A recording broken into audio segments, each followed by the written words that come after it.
हाँ देखिए, concentration cell क्या होते हैं सबसे पहले बेसिक ये समझ लो। कंसंट्रेशन सेल एक स्पेसिफिक क्लास होती है गैल्वेनिक सेल, ठीक है। गैल्वेनिक सेल में देखो अभी तक हम लोग ने जितने भी गैल्वेनिक सेल देखे थे उसमें एक मेन चीज आपने गौर की होगी कि एनोड और कैथोड दोनों डिफरेंट इलेक्ट्रोड्स हम लोग लेते थे, है ना। सबसे पहले हम लोग वोल्टाइक सेल पढ़ा, उसमें जिंक एज एनोड लिया था और कॉपर एज कैथोड लिया था, है ना। तो ज्यादातर गैल्वेनिक सेल आपको ऐसे ही मिलेंगे जिसमें कैथोड और एनोड दोनों डिफरेंट मेटल के या मटेरियल के बनाए जाते हैं, ठीक है। लेकिन एक स्पेशल क्लास होती है जिसको हम लोग इस नाम से पुकारते हैं कंसंट्रेशन सेल। इसमें क्या होता है, एनोड और कैथोड दोनों सेम मेटल या मटेरियल के बनाए जाते हैं, ठीक है ना। इसकी डेफिनेशन में यही कह रही है, it is a special class, it is a special class, it is a special class of galvanic cell. Galvanic cell class होती है in which cathode and anode both made up of same metal or material, ठीक है।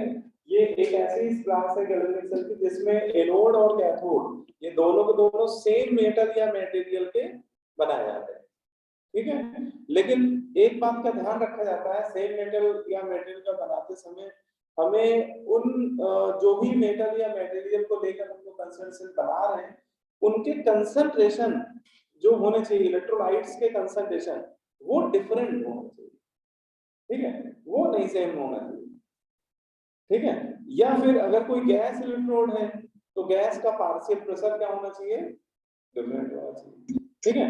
तो इस बात का हमें और ध्यान रखना पड़ेगा, ठीक है, क्योंकि अगर हम लोग कंसंट्रेशन भी बेटा सेम ले लेंगे ना तो उसका नेट ईएमएफ जीरो आ जाएगा, इसलिए ऐसा हो रहा है। अभी वो करके पूरा सॉल्व भी करेंगे। तो जैसे ये रिप्रेजेंटेशन आपको देखिए इसको एक बार, है ना। इस रिप्रेजेंटेशन में आपको ये बताया जा रहा है कि एनोड साइड, देखो डबल लाइन के लेफ्ट साइड क्या होता है, एनोड होता है ना। तो एनोड साइड क्या किया गया, जिंक की प्लेट को किसमें डिप किया गया है, जिंक सल्फेट के एक्वस सॉल्यूशन, है ना। और उधर कैथोड साइड अगर ध्यान दो तो वहां भी ऐसा ही है, वहां भी जिंक की प्लेट को जिंक सल्फेट के एक्वस सॉल्यूशन के सॉल्ट के सॉल्यूशन में भी डिप किया गया है। लेकिन कंसंट्रेशन एनोड साइड जो जिंक सल्फेट का कंसंट्रेशन है वो C1 लिया गया है और कैथोड साइड C2, और ये साफ साफ यहाँ लिखा हुआ कि C1 is not equal to C2, C1 C2 लेकिन बराबर नहीं है, ठीक है। तो इस सिचुएशन में ये सेल हमारा वर्क करेगा, है ना, और ये सेल हमारा कंसंट्रेशन सेल कहलाएगा, ठीक है। क्योंकि तो यहाँ पर हम लोगों ने एनोड और कैथोड दोनों सेम मटेरियल के लिए हुए, ठीक है, जिंक के इलेक्ट्रोड्स ले लिए, ठीक है। बोलो भाई। अब इसमें खास बात क्या है कि जब भी ऐसा कोई सेल आपको दिया जाए या इस पे बेस्ड कोई न्यूमेरिकल आपको दिया जाए, मेनली आपसे न्यूमेरिकल ही पूछा जाएंगे, तो हमें ये ध्यान रखना है कि जब भी कंसंट्रेशन सेल पे कोई भी क्वेश्चन फ्रेम किया जाएगा हमें नर्स की इक्वेशन लगाते समय ई नॉट सेल को जीरो लेके चलना पड़ेगा, ठीक है। कंसंट्रेशन सेल का जो स्टैंडर्ड ईएमएफ होता है ई नॉट, है ना, जिसमें नॉट लगा हुआ है, स्टैंडर्ड ईएमएफ वो जीरो हो जाता है। अच्छा कोई बताए तो कि ये क्यों जीरो हो रहा है, ई नॉट सेल कैथोड और एनोड सेम है, क्योंकि ये देखो ये क्वेश्चन के फॉर्म में मैंने लिख दिया है why E not cell of concentration zero है, ई नॉट सेल क्यों जीरो होता है कंसंट्रेशन का। तो सिंपल सी बात है कि रीजन यहाँ पे लिख दिया है कि ई नॉट सेल की बेसिक डेफिनेशन में अगर हम लोग जाए तो ई नॉट कैसे निकालते हैं, SRP of cathode minus SRP of anode, यही एक फॉर्मूला जो सबसे मेन फॉर्मूला होता है ना। अब यहाँ पे बेटा हमने कैथोड भी जिंक का ही इलेक्ट्रोड लिया हुआ है ना, और उसमें जिंक किसमें आ रहा है, जिंक 2+ से 0 ही में जा रहा है ना, और इधर एनोड भी जिंक का ही लिया हुआ है, वो भी जिंक 0 से 2 जा रहा है। तो दोनों तरफ मैंने सेम इलेक्ट्रोड लिया हुआ है तो दोनों का एसआरपी सेम होगा। कैथोड साइड भी SRP E not zinc 2+ oblique zinc का लिया जाएगा, है ना, और एनोड साइड भी एसआरपी जिंक इलेक्ट्रोड का ही लिया जाएगा, ठीक है। और एक सिंगल मेटल का एसआरपी एक कांस्टेंट वैल्यू होगी, इलेक्ट्रोकेमिकल सीरीज हम लोग पढ़े थे, जो एक मेटल का एसआरपी एक फिक्स वैल्यू होगी, स्टैंडर्ड रिडक्शन पोटेंशियल जो होता है वो एक पर्टिकुलर मेटल का क्या होता है, एक कांस्टेंट वैल्यू होती है। जैसे जिंक का एसआरपी मुझे याद आ रहा है -0.65 वोल्ट होता है, तो इसका भी ये वैल्यू भी माइनस 0.65 होगी और ये वैल्यू भी माइनस 0.65 होगी, है ना। तो सेम वैल्यू में सेम वैल्यू माइनस होगी तो आंसर क्या आएगा 0 आएगा। ठीक है, बोलो आदेश क्लियर। तो ये बस यही सबसे मेन चीज है। देखो न्यूमेरिकल ही में पूछे जाएंगे आपसे, तो जब भी बेटा कभी ऐसा कोई कंसंट्रेशन सेल आपको दिया हो क्वेश्चन में, तो आप नेक्स्ट इक्वेशन में लगाएंगे ना, तो ई नॉट सेल की वैल्यू आप 0 लेके चलेंगे, ठीक है ना। तो ये मेन याद रखने वाली बात बस इतनी ही है इसमें। बाकी ये कुछ एग्जांपल जैसे मैंने लिखे हुए हैं, जैसे ये पहला एग्जांपल, इसमें कॉपर का ये कंसंट्रेशन सेल आपको दिखाया गया है, ठीक है। इसमें Cu Cu2+ में जा रहा है एनोड साइड, और उधर कैथोड साइड Cu2+ है, Cu में जा रहा है, ठीक है। लेकिन जो ये क्यूब्रिक आयन के सॉल्ट लिए गए ना, उनका कंसंट्रेशन क्या है, डिफरेंट है। C1 C2 बराबर नहीं होना चाहिए। अगर बराबर ले लेंगे तो E नॉट तो 0 है ही है, E सेल भी 0 आ जाएगा। अभी इसको सॉल्व करके दिखाएंगे क्यों 0 आएगा, तो इसलिए वो रिस्ट्रिक्शन वहां पे लगी हुई है, ठीक है। फिर तो E सेल भी 0 आने लगेगा, C1 C2 बराबर ले लेंगे। ये वाला आपका टिन का है, ये टिन का कंसंट्रेशन, ठीक है, 10 इलेक्ट्रोड। और ये वाला कंसंट्रेशन आप बता सकते हो किस इलेक्ट्रोड का बनाया है, गैस इलेक्ट्रोड, है ना, हाइड्रोजन गैस इलेक्ट्रोड का कंसंट्रेशन सेल बनाया गया। इसमें एनोड साइड भी हाइड्रोजन का हाफ इलेक्ट्रोड लिया गया है, और कैथोड साइड भी हाइड्रोजन का हाफ इलेक्ट्रोड लिया गया है, ठीक है। लेकिन गैस इलेक्ट्रोड में कंसंट्रेशन के साथ साथ एक पार्शियल प्रेशर का भी टर्म आ जाता है, तो उसमें ये भी ध्यान रखना कि पार्शियल प्रेशर भी सेम नहीं होती। मतलब इसमें आइदर और होता है कि या तो पार्शियल प्रेशर सेम ना हो, है ना। इसमें तीन सिचुएशन हो सकती है कि या तो दोनों ही सेम ना हो, इसमें ऐसा नहीं, यही एक कंडीशन होती है। इसमें 3 कंडीशन पॉसिबल है कि या तो ये हो, ठीक है। सेकंड केस में ऐसा हो सकता है कि P1 P2 बराबर ले लिया, लेकिन फिर C1 C2 इक्वल नहीं, या फिर एक थर्ड सिचुएशन ऐसी हो सकती है कि प्रेशर आपने डिफरेंट ले लिया लेकिन कंसर्न सेल ले लिया, तो इन तीनों कंडीशन में ये सेल वर्क करेगा, लेकिन दोनों चीजें सेम एट ए टाइम नहीं होनी चाहिए। ये पता लगा कि P1 P2 भी बराबर है और C1 C2 भी बराबर है, तो ई सेल भी 0 आ जाएगा उसका, ठीक है, क्लियर। तो ये कुछ एग्जांपल है जो कंसंट्रेशन सेल के, मेन आपको पहचानना आना चाहिए। कंसंट्रेशन सेल आपको क्वेश्चन में दिया जाए तो देख के तुम क्लिक कर जाए, है ना, कि ये एक कंसंट्रेशन सेल है, और कंसंट्रेशन सेल का ई नॉट जो होता है वो 0, ठीक है, क्योंकि दोनों मटेरियल सेम ही ले लिए तो दोनों का एसआरपी सेम होगा, और दोनों का एसआरपी सेम होगा तो ई नॉट एसआरपी का ही डिफरेंस होगा, ठीक है, क्लियर। अब एक ये क्वेश्चन है, ऑब्जेक्टिव क्वेश्चन, पहले क्वेश्चन देखो सॉल्यूशन बाद में। देखो क्वेश्चन ये है, कॉपर का एक आपको दिया गया है कंसंट्रेशन सेल, ठीक है, और पूछा क्या है देखो क्वेश्चन में, the condition at which cell reaction occurs spontaneously. आपसे पूछ रहा है कि वो कंडीशन बताइए जिस कंडीशन पे ये जो कंसंट्रेशन सेल है उसमें होने वाली सेल रिएक्शन स्पॉन्टेनियसली अकर हो गई, ठीक है। तो वो कंसंट्रेशन में क्या रिलेशन है, जैसे पहला ऑप्शन है C1 ग्रेटर देन C2, दूसरा C2 ग्रेटर देन C1 है। C तो देखो नहीं होना चाहिए, क्योंकि C1 बराबर C2 ही लेते E सेल 0 हो जाएगा, तो C तो नहीं होगा, लेकिन ऑप्शन में पड़ा हुआ है नन भी नहीं होना चाहिए, या तो आंसर ए होगा या बी होगा, ए होगा है सर बी। तो ये देखना पड़ेगा। तो ऐसे क्यों करना है कि सिंपल आप क्या करो, इस तरह के क्वेश्चन करने के लिए सीधे आप नेक्स्ट इक्वेशन इस कंसंट्रेशन सेल के लिए, तो नेक्स्ट इक्वेशन हो जाएगी E सेल बराबर E not of cell minus 0.059 upon n log. अब देखो लॉग के अंदर याद आपको होगा कि कैथोड एनोड साइड जो आयन होता है उसका कंसंट्रेशन हमेशा क्या लेते हैं हम लोग, न्यूमरेटर में लेते हैं, शॉर्ट ट्रिक आप लोगों से आपने बताया होगा, और उधर एनोड साइड जो आयन है उसका कंसंट्रेशन डिनोमिनेटर में, तो वही मैंने डायरेक्ट लिख दिया है C1 अपॉन C2। और हाँ उनकी पावर में क्या आएगा, तो यहाँ पे चेंज देखो तो 0 से 2 2 का चेंज है, और इधर भी 2 का चेंज है, तो 2 का अगर सिंपलेस्ट रेशियो तो 1:1 आएगा, तो इनकी पावर में तो खैर 1 ही 1 बैठेगा, है ना, इसलिए पावर में मैंने कुछ लिखा नहीं है, वो अंडरस्टूड है कि वो 1 वाट है। अब कंसंट्रेशन सेल होने की वजह से मैंने ई नॉट सेल की वैल्यू नेक्स्ट लाइन में 0 ले ली, ठीक है। अब केवल इतना एक्सप्रेशन रह गया। अब ये आपसे पूछ रहा है कि किस कंडीशन में सेल रिएक्शन स्पॉन्टेनियसली होगी, तो हम लोग को पता है जिस कंडीशन में डेल्टा जी क्या होगा, नेगेटिव, और डेल्टा जी नेगेटिव होने के लिए ई सेल क्या होना चाहिए, पॉजिटिव ना, क्योंकि डेल्टा जी बराबर फॉर्मूला होता है minus n F E, just opposite sign आएगा। तो मैंने अगली कंडीशन में यही मैंने देखो लिख दिया, for the spontaneous cell reaction E cell should be greater than 0, ठीक है। और ई सेल 0 से बड़ा कब होगा, जब ये राइट हैंड साइड वाली वैल्यू ग्रेटर देन 0 हो। अब ये सब तो देखो कांस्टेंट है, इससे तो ये वैसे ही ऑलरेडी पॉजिटिव है, तो log C2/C1 को क्या होना पड़ेगा, 0 है ना। और किसी नंबर का log 0 से बड़ा कब होता है, जब वो नंबर 1 से बड़ा हो। तो फाइनली रिलेशन आ रहा है C2/C1 का रेशियो 1 से बड़ा होना चाहिए, है ना। इससे क्या आ रहा है, C2 ग्रेटर देन C, ठीक है। वही आपसे वो पूछ रहा है, वो आंसर ए बी बी बन रहा है ना, उससे आपसे। तो ये इस तरह के बहुत कॉमन क्वेश्चन होते हैं, कई बार आपसे डायरेक्ट वो इस तरह के रिलेशन पूछने लग सकता है, ठीक है।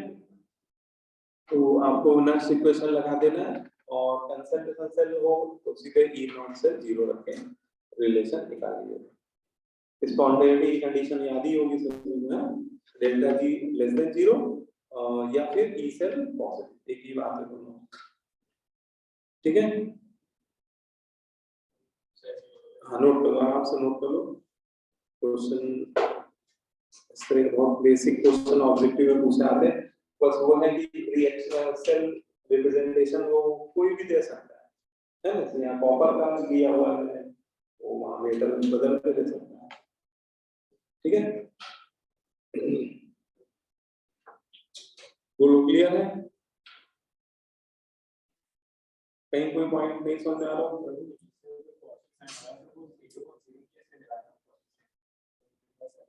हाँ हाँ, वो माइनस तो मैंने शायद रिवर्स कर दिया, तो लॉग के अंदर पहले तो C1/C2 था, लेकिन माइनस को एडजस्ट किया तो वो C2/C1 मैथमेटिकल मैनिपुलेशन है।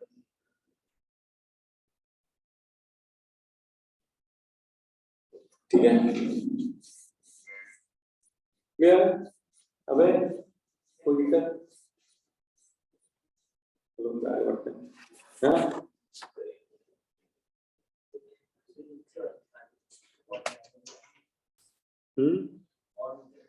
ऑन है।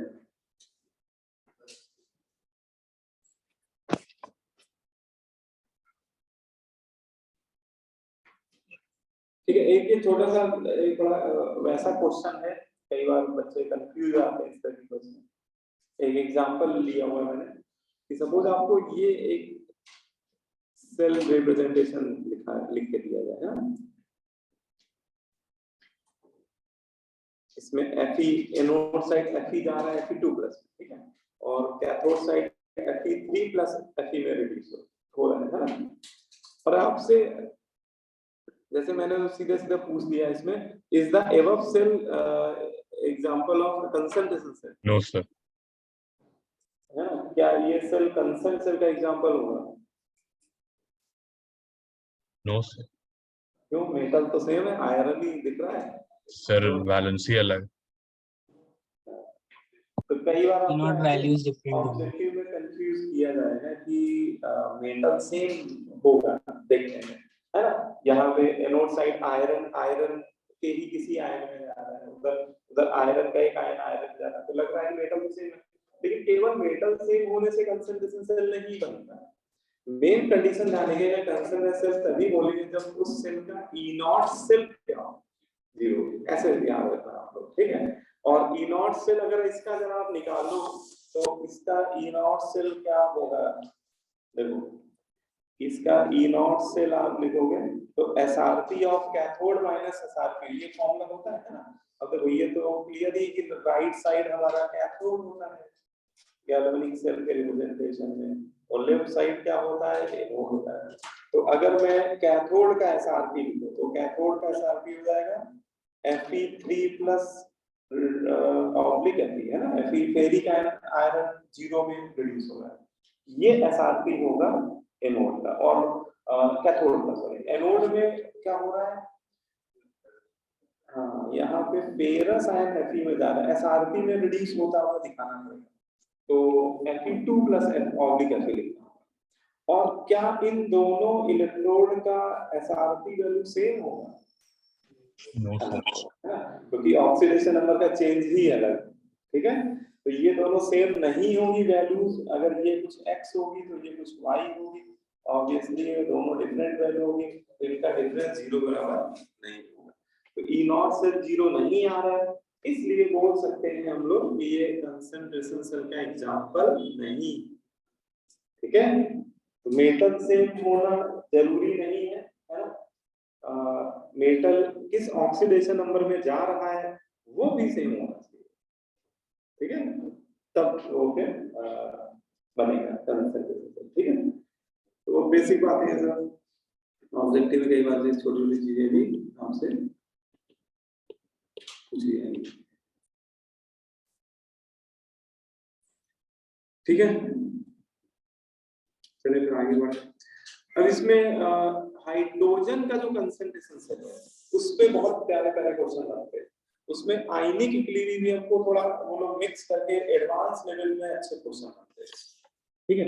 हाइड्रोजन सेल पे देखो, पहले तो मैं आपको हाइड्रोजन सेल को लिखता हूँ। हाइड्रोजन का अगर कंसंट्रेशन सेल बनाया जाएगा तो उसका रिप्रेजेंटेशन कैसे लिख दिया जाएगा, है ना, पहले तो Pt लिख देगा रेफरेंस इलेक्ट्रोड, फिर हाइड्रोजन गैस H2 लिख देगा, ठीक है। इसका कोई पार्शियल प्रेशर होगा, लेकिन अभी मैं P1 लिख दे रहा हूँ, क्वेश्चन में उसकी कोई वैल्यू याद हो जाए, ऑब्लिक H प्लस आयन, ठीक है।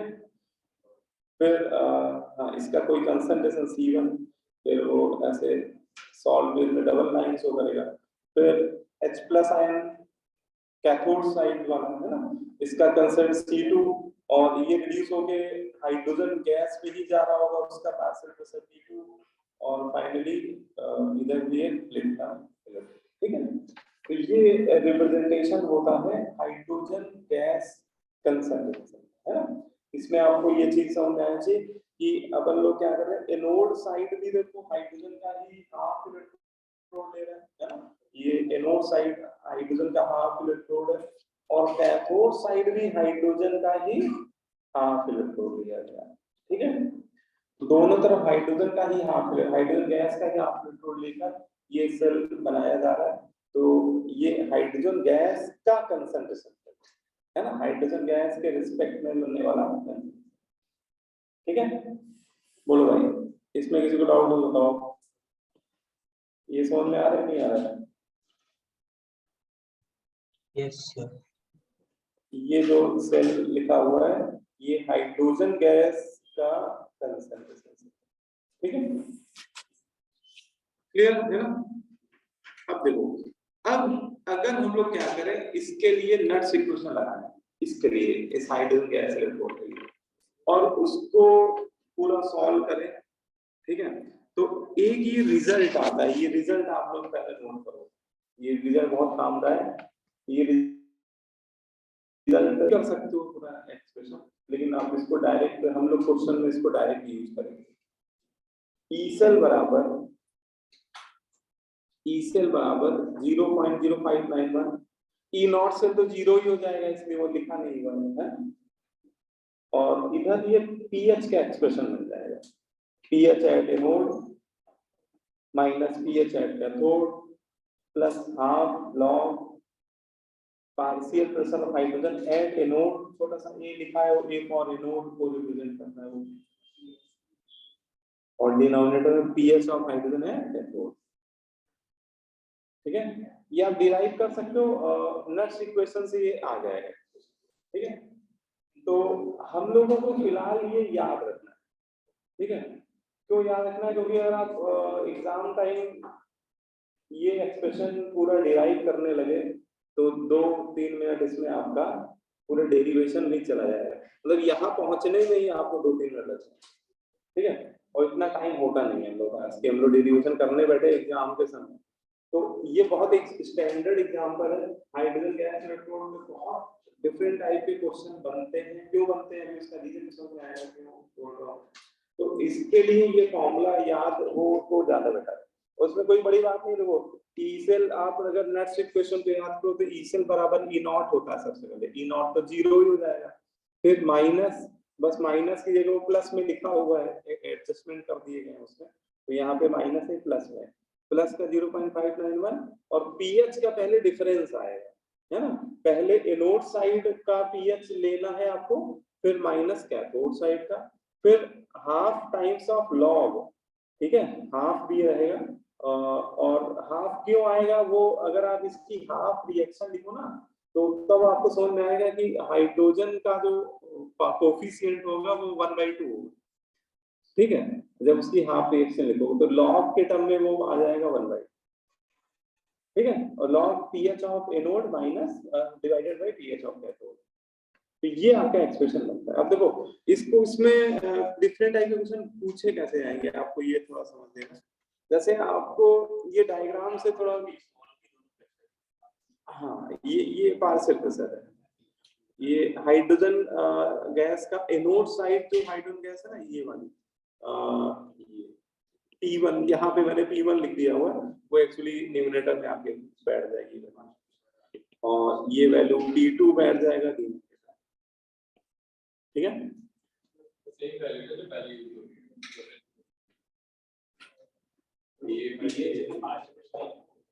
नहीं ये पीएच है, ये पीएच है, ये पूरा पीएच वैल्यू है, पीएच एट एनोड माइनस, ये पार्शियल प्रेशर नहीं, ये शुरुआत में लिखा ये पीएच वैल्यू है, और हाँ ये पार्शियल प्रेशर, ठीक है। अब देखो इसमें क्वेश्चन कैसे डिफरेंट टाइप के बनते हैं। देखो होता क्या है कि अगर आप हाइड्रोजन का कंसंट्रेशन सेल लेंगे तो दोनों साइड, एनोड साइड भी हाइड्रोजन का हाफ इलेक्ट्रोड ले रहे होंगे, कैथोड साइड भी, है ना, इधर भी हाइड्रोजन गैस पास करा रहे होंगे, इधर भी हाइड्रोजन गैस पास करा रहे होंगे, तो कॉमन बात हो गई। इधर हाइड्रोजन गैस का partial pressure P1 partial pressure से पास करा रहे होंगे, इधर P2 पार्शियल प्रेशर से पास करा रहे होंगे। यहाँ पे डिफरेंट टाइप के क्वेश्चन इसलिए बनते हैं क्योंकि ये जो इलेक्ट्रोलाइट लेते हैं इसमें चॉइसेस होती है। चॉइसेस मतलब इसमें आप कोई भी स्ट्रॉन्ग इलेक्ट्रोलाइट ले सकते हैं, जैसे आप स्ट्रॉन्ग एसिड कोई ले सकते हो, HCl ले सकते हैं, सल्फ्यूरिक एसिड ले सकते हैं, या फिर स्ट्रॉन्ग बेस जैसे NaOH KOH बेरियम हाइड्रोक्साइड, जैसे मैंने लिख दिया स्ट्रॉन्ग बेस। आप वीक एसिड ले सकते हैं, ठीक है, या फिर आप बफर का सॉल्यूशन ले सकते हैं, बफर एसिडिक भी हो सकता है, बेसिक भी हो सकता है, ठीक है। ऐसे ही जो ये कैथोड साइड जो इलेक्ट्रोलाइट है ये भी आप इनमें से कुछ भी ले सकते हैं, है ना, कोई स्ट्रॉन्ग एसिड, कोई स्ट्रॉन्ग बेस, कोई बफर का सॉल्यूशन, कोई वीक एसिड या वीक बेस, ठीक है। तो इसमें डिफरेंट टाइप के क्वेश्चन इसलिए बन जाते हैं क्योंकि वो आपको इलेक्ट्रोलाइट कुछ भी लिख के दे देगा। हो सकता है कि दोनों तरफ स्ट्रॉन्ग एसिड लेके चले क्वेश्चन में, है ना, हो सकता है एक तरफ स्ट्रॉन्ग एसिड लेके चले और दूसरी तरफ वीक एसिड लेके चले, है ना, या फिर वो स्ट्रॉन्ग बेस लेके चले, या फिर बफर का सॉल्यूशन भी लेके चल सकता है। इसलिए इसमें डिफरेंट डिफरेंट टाइप के क्वेश्चन बनने लगते हैं। अब उन क्वेश्चनों में देखो मेन चीज क्या है कि वो कोई भी इलेक्ट्रोलाइट लेगा, अल्टीमेटली हमें पीएच से मतलब रहे। नोट साइड HCl लिया तो हमें HCl का पीएच चाहिए होगा, ठीक है, एक्सप्रेशन में अपने। अगर एनोड साइड आपने सल्फ्यूरिक एसिड लिया या NaOH लिया या कोई बफर का सॉल्यूशन ले लिया तो आपको बस उसका पीएच वैल्यू तो रिक्वायर्ड होगा, ठीक है। पार्शियल प्रेशर आपको दे ही देगा, तो सीधे सीधे रख देंगे वैल्यू। मेन बस इसमें थोड़ी सी आयनिक इक्विलिब्रियम के कॉन्सेप्ट लगेंगे जिसमें पीएच निकालना आना चाहिए, और पीएच निकालने के लिए बस वही 3-4 केस ही हम लोग जो 11th में पढ़े थे मेन, जैसे पीएच ऑफ स्ट्रॉन्ग एसिड का पीएच कैसे निकालते हैं, pH calculation of weak acid और वीक बेस, है ना, याद ही भूल गए, अच्छा चलो फिर अभी क्वेश्चन करेंगे तो वहां बता देंगे, ठीक है, कोई बात नहीं, वो अभी टाइम हो गया पढ़ोगे। या वीक एसिड का पीएच कैसे निकालेंगे या बफर का पीएच कैसे निकालेंगे, तो वही 3-4 केस है, बस आपको पीएच निकालना आना चाहिए, बाकी आप पीएच निकाल के यहाँ रख देंगे तो आपका ई सेल की वैल्यू मिल जाएगी, ठीक है। बस क्वेश्चन में डिफिकल्टी इसीलिए अच्छा इससे क्वेश्चन मेंस में कम पूछे आ रहे हैं क्योंकि इसमें क्या है कि वो दो कॉन्सेप्ट लगने लगते हैं। एक तो वो इलेक्ट्रोकेमिस्ट्री का वो फॉर्मूला लगवा रहा है नट्स इक्वेशन, फिर वो उसमें जो पीएच की वैल्यू फंस रही है वो फिर आयनिक इक्विलिब्रियम के कॉन्सेप्ट से आ रही है, तो दो तरह के कॉन्सेप्ट पे बेस्ड हो जाते हैं। तो मेंस में कम पूछे जाते हैं, एडवांस में ऐसे क्वेश्चन अभी तक जो आए हैं वो एडवांस में ही आए, लेकिन प्रॉब्लम तो वही है। ठीक है, तो देखो क्वेश्चन पे आए डायग्राम बना लो। डायग्राम तो मतलब वही कि थोड़ा सा फीलिंग के लिए बना हुआ है, आपको ऐसे डायग्राम कभी बना के देगा नहीं, वो हमेशा शॉर्ट रिप्रेजेंटेशन ही देगा। फिर भी बना लीजिए, वो कॉपी में आप जरूर बना लीजिए। सर हाँ बोलो बेटा। सर ऐसा कुछ जरूरी है क्या कि एनोड वाले हाफ सेल में बेसिक बफर होना चाहिए और कैथोड वाले हाफ सेल में एसिडिक? नहीं नहीं नहीं, ऐसा कंपल्सरी नहीं होता है। यहाँ पे मैंने इधर बेसिक ले लिया, इधर एसिडिक ले लिया, but it is not necessary. आप इधर एसिडिक ले सकते हैं और इधर बेसिक ले सकते हैं, ऐसा कोई कंपल्सन नहीं होगा। ठीक है, मतलब इसमें कुछ चॉइस होती है, आप इधर भी कुछ भी लो, उससे कोई मतलब ऐसा कोई फिक्स नहीं। ठीक है, इलेक्ट्रोलाइट कोई फिक्स नहीं। यहाँ पे मैंने लिख रखे हैं कुछ डिफरेंट टाइप के, फॉर एग्जांपल है ना, कौन कौन से हम लोग ले सकते हैं। हाँ बोलो, समझ आई बात? यस। तो यहाँ पे मैंने डिफरेंट टाइप के एग्जांपल लिख जरूर दिया, लेकिन कोई फिक्स नहीं है ऐसा कुछ फिक्स नहीं, ऐसा फिक्स वो एसिडिक बफर एनोड साइड भी हो सकता है, उधर भी, उधर बेसिक बफर हो सकता है। हाँ हो सकता है। हाँ ये तो फिर होना चाहिए, दोनों तरफ एसिडिक बफर ले रहे हैं। अगर एक तरफ एसिडिक बफर है दूसरे बेसिक हो।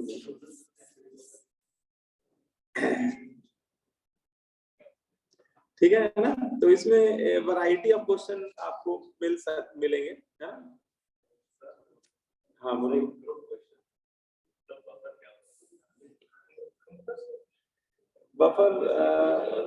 बफर सॉल्यूशन बारे में थोड़ा बेसिक बता देते हैं, जो बच्चों ने पहली बार सुन रहे हो शायद। बफर सॉल्यूशन कुछ ऐसे सॉल्यूशन होते हैं जो पीएच के चेंज को रजिस्ट करते हैं, मतलब जिसमें अगर कुछ लिटिल अमाउंट में एसिड या बेस ऐड करें तो वो पीएच को चेंज नहीं करता सॉल्यूशन को। तो बफर सॉल्यूशन आर दो solution which can resist the pH value of solution on addition of little amount of strong acid और strong base। अगर उसमें little amount में strong acid strong base मिलाएंगे तो pH को चेंज नहीं होने देते। अब बहुत ज्यादा मिला दिया तो pH चेंज हो जाएगा, है ना, मतलब ऐसा भी नहीं कि वो कभी pH चेंज ही नहीं होगा, little amount में तो नहीं चेंज होता, ज्यादा मिक्स करने से चेंज होता है। फिर बफर के टाइप होते हैं दो, एक होता है एसिडिक बफर, एक होता है बेसिक। ठीक है, तो जैसे क्वेश्चन पे आते हैं, जैसे ये एक एग्जांपल है, बहुत सारा एग्जांपल लिया हुआ है।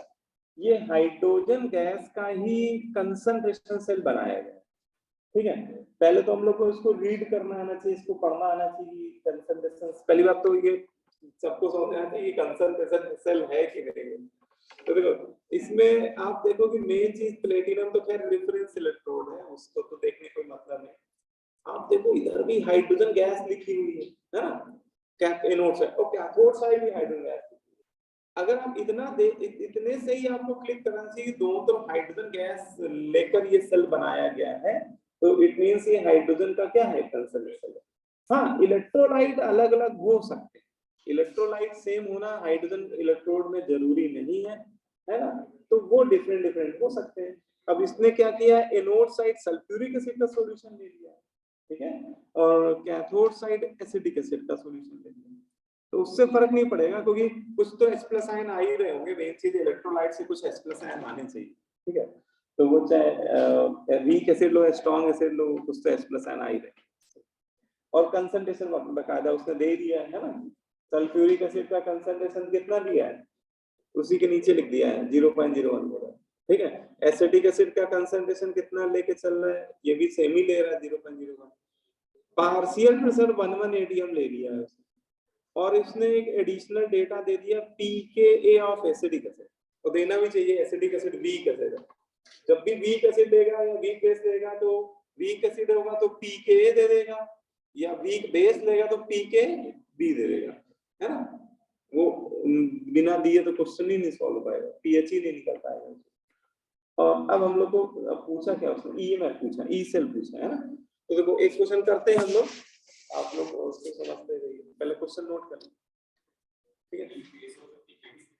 हाँ, अगर वीक बेस होता तो वहां पे पीकेबी की जरूरत पड़ती है, वीक एसिड है तो पीके की जरूरत पड़ती है।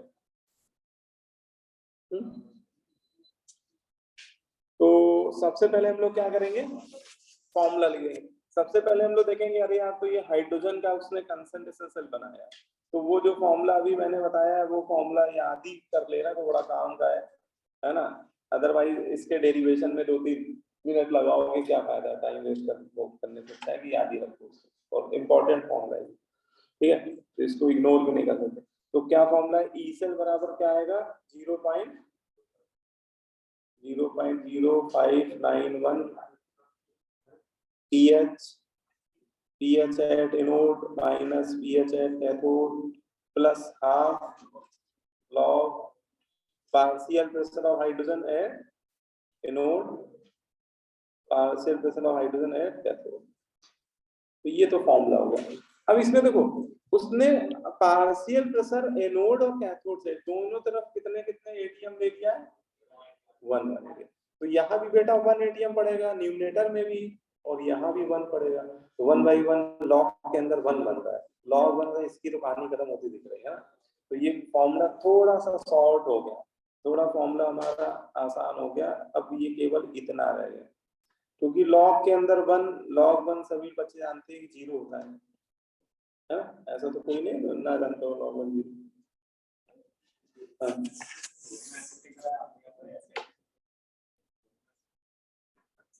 ले सकते हैं, क्योंकि एक स्ट्रॉन्ग एक वीक है, तो दोनों से H+ आयन अलग लगाते हैं। हाँ, लग रहा है कि सेम ले लिया 0 पर, लेकिन वो 100% डिसोसिएट होने वाला है और उसका कुछ अल्फा होगा, तो वो इक्विलिब्रियम पे सेम नहीं आएगा, इसलिए काम चल गया यहाँ पे, ठीक है। नहीं तो वो अगर पीएच सेम आ जाएगा ना तो फिर तो ई सेल 0 हो जाएगा, पीएच सेम नहीं आना चाहिए, ठीक है। वो देखो निकालते पीएच सेम नहीं आएगा। अब हमारा फाइनली ये एक्सप्रेशन बना, और इस एक्सप्रेशन में हमें केवल पीएच वैल्यू चाहिए। एनोड साइड जो आपने इलेक्ट्रोलाइट लिया हुआ है उसका पीएच चाहिए, और कैथोड साइड जो आपने इलेक्ट्रोलाइट लिया उसका पीएच चाहिए। अब क्वेश्चन बस इतना रह गया। अब अगर हम लोग फिर से एक बार एक्सप्रेशन देखें, तो एनोड साइड हमारा इलेक्ट्रोलाइट क्या है, सल्फ्यूरिक एसिड। तो पहले हम लोग को इसका क्या निकालना, पीएच। अब हम लोग का टारगेट क्या है कि इस सल्फ्यूरिक एसिड का जो 0.01 मोलर सॉल्यूशन लेके चल रहे हैं हम लोग, इसका पीएच कितना है, वो पीएच वैल्यू यहाँ रख देंगे हम लोग निकाल के। तो पहले निकालते हैं, देखो जिन बच्चों को नहीं पता बहुत आसान होगा। देखो सल्फ्यूरिक एसिड आपका स्ट्रॉन्ग एसिड है, ठीक है। स्ट्रॉन्ग एसिड या फिर स्ट्रॉन्ग बेस जो होते हैं, आप पीएच निकालने का जो प्रैक्टिकल तरीका होता है वही थ्योरेटिकल तरीका होता है। जैसे लैब में पीएच निकाला जाता है, वैसे न्यूमेरिकल में भी पीएच निकाला जाता है। जैसे आपको मान लो मैं लैब में सल्फ्यूरिक एसिड दे दूं, ठीक है, टेस्ट ट्यूब में लिक्विड होता है सल्फ्यूरिक एसिड 0.01, वो बोलो कि इसका पीएच निकालो, तो आप कैसे पीएच निकालोगे लैब? आपको कंसंट्रेशन मान लो नहीं बताया गया, वो तो चलो ठीक है, फिर तो आप फॉर्मूले से निकाल दोगे, मुझे पता है, ठीक है। तो प्रैक्टिकल मेथड ये होता है कि जब भी आपको एसिड दे दिया तो कंसंट्रेशन नहीं बताना, तो उसका नहीं टाइट्रेशन नहीं करना है, तो बहुत लंबी बातें हो गई। आप वो जो भी एसिड है उसका डाइल्यूटेड सॉल्यूशन तैयार कर लेते हैं हमेशा। देखो हम लोग के सिलेबस में जो फॉर्मूला पढ़ते हैं ना, पीएच बराबर -log H+ आयन, वो डाइल्यूटेड सॉल्यूशन के लिए लगता है ना। तो जो आपको सॉल्यूशन दिया है हो सकता है वो कंसंट्रेटेड हो, तो उसको पानी में डिसॉल्व कर देते हैं। थोड़ा सा टेस्ट ट्यूब लेंगे, उसमें थोड़ा सा हम लोग जो भी एसिड है उसको डिसॉल्व करते हैं, या कई बार सॉल्ट दिया जाएगा वो डिसॉल्व करते हैं, उसका डाइल्यूटेड सॉल्यूशन लेना पड़ता है, ठीक है। तो हम लोग यहाँ भी वही करने आ रहे हैं। अब सल्फ्यूरिक एसिड को पानी में डिसॉल्व करोगे तो क्या हो जाएगा, वो आयनाइज हो जाएगा। ठीक है, तो वही चीज हम लोग यहाँ कर रहे हैं कि बेटा सल्फ्यूरिक एसिड को मैंने वाटर में डिसॉल्व किया और वाटर में ये आयनाइज हो जाएगा। अब देखो इसका नेचर है स्ट्रॉन्ग इलेक्ट्रोलाइट है बेटा, स्ट्रॉन्ग एसिड है। स्ट्रॉन्ग एसिड क्या होते हैं, 100% क्या हो जाते हैं, आयनाइजेबल होते हैं, है ना, डिसोसिएट हो जाते हैं। तो ये 100% आयनाइज होगा। इसका मतलब क्या होता है 100% आयनाइज होने का, तो देखो इसका मतलब ये होता है कि इसका कंसंट्रेशन हम लोग कितना लेके चल रहे हैं, 0.0। ठीक है, अभी जब डिसॉल्व नहीं किया उस समय तो इन सब आयन का कंसंट्रेशन 0 है, लेकिन जैसे ही ये डिसोसिएट हो जाएगा, कंप्लीटली डिसोसिएट हो जाएगा 100%। तो इसके एक मोल से अगर आप थोड़ा सा मोल कॉन्सेप्ट की बात करो तो H+ आयन के कितने मोल बनेंगे, 2 मोल। तो 1 लीटर सॉल्यूशन में अगर इसके मोल 0.01 है तो यहाँ पे H+ आयन के मोल कितने बन जाएंगे, 0.02 है ना, जस्ट डबल होगा, 0.01 मल्टीप्लाई बाय 2। तो ये सब करना आता ही, तो H+ आयन के मोल हो गए आपके 2 × 0.01 और सल्फेट आयन के 0. यहाँ खैर सल्फेट आयन से हमें मतलब नहीं है, हमें मतलब है H+ आयन से, क्योंकि पीएच निकालने के लिए जो बेसिक फॉर्मूला है उसमें हमें हाइड्रोजन आयन के कंसंट्रेशन की रिक्वायरमेंट होती है। ठीक है, तो चलो हमें ये पता चल गया कि इस सॉल्यूशन में H+ आयन के कंसंट्रेशन कितने आ रहे हैं सल्फ्यूरिक एसिड से, तो वो कितने आ रहे हैं, 0.01 का डबल हो गया, 0.02 लिख देता हूँ। ठीक है, अब ये वैल्यू मैं कहाँ रख दूंगा, इस फॉर्मूले में रख दूंगा। ये फॉर्मूला बेटा सबको याद रखना है, pH बराबर -log H+ आयन, इसके बिना बेड़ा नहीं पार होने वाला है। ठीक है, अब H+ आयन की वैल्यू कितनी हो गई, 0.02, या इसको 10 की पावर में अगर ढंग से लिख दे तो क्या हो जाएगा, 2 × 10⁻⁻। ठीक है, अब ये log m/n की प्रॉपर्टी लगा के इसको हम लोग सिंप्लीफाई कर लेंगे, है ना। ये हो जाएगा आपका, बताओ क्या हो जाएगा, 2 - log 2 हो जाएगा। log 2 कितना होता है, 0.3, तो 2 - 0.3 कितना हो गया, 1.7। तो ये हम लोगों ने पीएच जो निकाला है वो एनोड कंपार्टमेंट का निकाला, आधा काम हो गया हम लोगों का। एनोड कंपार्टमेंट में जो आपने सल्फ्यूरिक एसिड का सॉल्यूशन ले रखा है उसका पीएच आ गया, है, पीएच एट एनोड। ठीक है, 1.7। आगे समझ में आ रहा है, क्लियर है। अच्छा ये बताओ कि अगर सल्फ्यूरिक एसिड ना होता, ये होता H3PO4, और ये मान के चल रहे हैं कि ये स्ट्रॉन्ग एसिड, वैसे ये वीक एसिड होता है लेकिन मान लिया H3PO, तो आदित्य बताओ इससे H+ आयन कितने आते अगर ये स्ट्रॉन्ग एसिड होता तो। हाँ ठीक है, और ये वैल्यू इतनी मान लो 0.01, तो कितने आते हैं, बहुत बढ़िया, 0.0। ठीक है ना, बस यही चीज ध्यान रखना, 0.03 हम लोग यहाँ रख के पीएच निकालेंगे। ठीक है ना, बस वो डेटा ही बदल जाएगा, फॉर्मूला बदल जाएगा बहुत ज्यादा, तो मेन चीज आपको ध्यान रखना। तो ये तो मैंने बताया आपको एनोड साइड पीएच का सीखना, ठीक है। हाँ, H3PO4 ट्राई बेसिक होता है, हाँ उसके तीनों एसिड, वो H3PO2 तुम्हें याद आ रहा है, H3PO2 मोनो एसिड है, H3PO4 ट्राई बेसिक। अब आते हैं इसका कैथोड साइड आपने इलेक्ट्रोलाइट का लिया एसिटिक एसिड, अब हमें इसका भी पीएच निकालना पड़ेगा, है ना, बस ये और निकाल लो फिर रख देंगे तो आंसर आ जाएगा। लेकिन एसिटिक एसिड वीक एसिड है ना, तो इसको हमें ऐसे लिखना पड़ेगा, एसिटिक एसिड को आयनाइज, इसको जब पानी के अंदर डालेंगे तो ये पार्शियली डिसोसिएट होगा, है ना। ये 100% वीक एसिड जो होते हैं ना वो 100% डिसोसिएट नहीं होते, तो ये पार्शियली डिसोसिएट हो रहा है एसिटेट आयन H+ आयन, और कुछ समय के बाद इक्विलिब्रियम स्टेब्लिश हो जाएगा। ठीक है, जितने भी वीक इलेक्ट्रोलाइट होते हैं बेटा वो वाटर के अंदर एक इक्विलिब्रियम मेंटेन कर देते हैं। ठीक है, तो देखो इनिशियल कंसंट्रेशन मैंने अभी C ले रखा है, जबकि इसकी वैल्यू उसने दी हुई है 0.01, बाद में रख देंगे, अभी मैं C लेके चल रहा हूँ। तो अब मैंने इनिशियल कंसंट्रेशन C है, अभी वो T=0 पे तो आयन बने नहीं होंगे, आयनाइज ही नहीं हुआ होगा, तो 0 0। लेकिन जब बेटा कुछ समय बाद इक्विलिब्रियम स्टेब्लिश हुआ होगा उस समय इसका डिग्री ऑफ डिसोसिएशन में मान लो अल्फा, है ना, इसका एसिटिक एसिड का जो डिग्री ऑफ डिसोसिएशन है वो मैं मान के चल रहा हूँ अल्फा, ठीक है। वीक इलेक्ट्रोलाइट्स का सभी का अपना अल्फा होता है। तो अल्फा क्या होता है कि अगर बेटा हम लोग 1 मोल लेते हैं एसिटिक एसिड, तो 1 मोल से इक्विलिब्रियम पे इसके जितने मोल डिसोसिएट हो रहे हैं तो वो अल्फा होते हैं, ठीक है। लेकिन यहाँ तो हम लोग सी मोल लेके चल रहे हैं, सी मोल पर लीटर कंसंट्रेशन है, तो सी मोल से कितना डिसोसिएट होगा, सी अल्फा। तो वही मैंने लिखा हुआ है यहाँ पे सी माइनस सी अल्फा, और यहाँ पे acetate ion C alpha, H plus ion C alpha. अच्छा, तो हम लोग को पीएच निकालने के लिए किस आयन के कंसंट्रेशन की जरूरत है? मतलब तो देखा जाए तो हम लोग को केवल H प्लस आयन से एसीटेट आयन लिखा हुआ है, लेकिन उससे कोई फिलहाल मतलब नहीं है। अगर हमें केवल पीएच ही निकालना है तो वो केवल H प्लस आयन पे डिपेंड करेगा, ठीक है। तो इक्विलिब्रियम पे H प्लस आयन कंसंट्रेशन किसके बराबर आ रहा है, सी अल्फा के बराबर। तो एक चीज हमें ये पता चल गई कि अच्छा, इक्विलिब्रियम पे जो H प्लस आयन प्रेजेंट है वो एसिटिक एसिड से आने वाले H प्लस आयन इक्विलिब्रियम पे सी अल्फा के बराबर, ठीक है। अब अल्फा की वैल्यू कहां से लाए?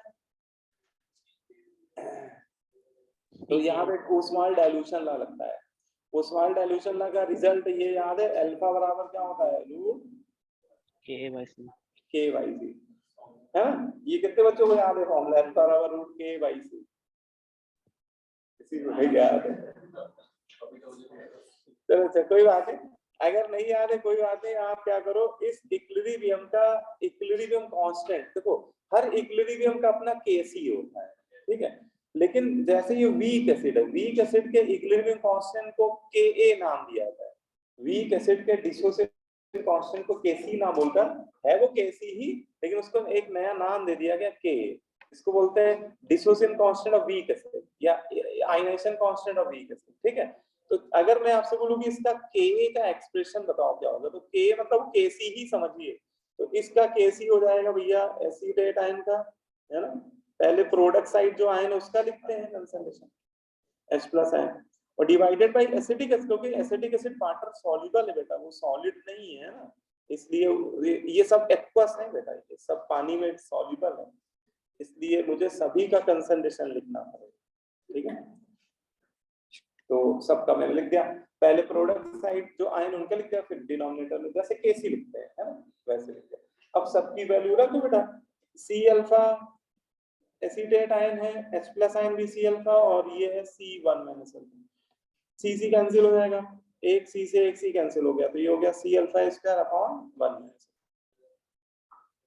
के, ये आता है। लेकिन यहाँ पे एक हम लोग नेग्लेक्शन क्या ले लेते हैं कि बोलते हैं कि ये इलेक्ट्रोलाइट बहुत वीक इलेक्ट्रोलाइट है, ठीक है। तो कंसीडरिंग ये मानते हुए, considering acetic acid is a weak electrolyte, और ये इतना वीक इलेक्ट्रोलाइट है कि इसका अल्फा 0.1 से कम है, ठीक है ना। ज्यादातर आप देखोगे कि वीक इलेक्ट्रोलाइट का जो अल्फा होता है 0.1 से कम होता है ज्यादातर, ठीक है। और अगर ऐसा है तो फिर हम लोग अल्फा की वैल्यू को 0.1 के रिस्पेक्ट में क्या कर देंगे, नेग्लेक्ट कर देंगे। बोलो, ये देखो डिनोमिनेटर में जो लिखा हुआ है 1 माइनस अल्फा, यहाँ पे एक नेग्लेक्शन लगा देंगे, क्योंकि अगर अल्फा 0.1 से कम है तो 1 माइनस अल्फा अप्रोक्सीमेट, अगर मान लो 0.1 ही मान लो, 0.1 के बराबर ही मान लो, तो भी ये 0.9 होगा, है ना। 1 माइनस अल्फा का डिफरेंस क्या आएगा, 0.9, 0.9 को राउंड ऑफ करो तो 1 ही आ जाएगा।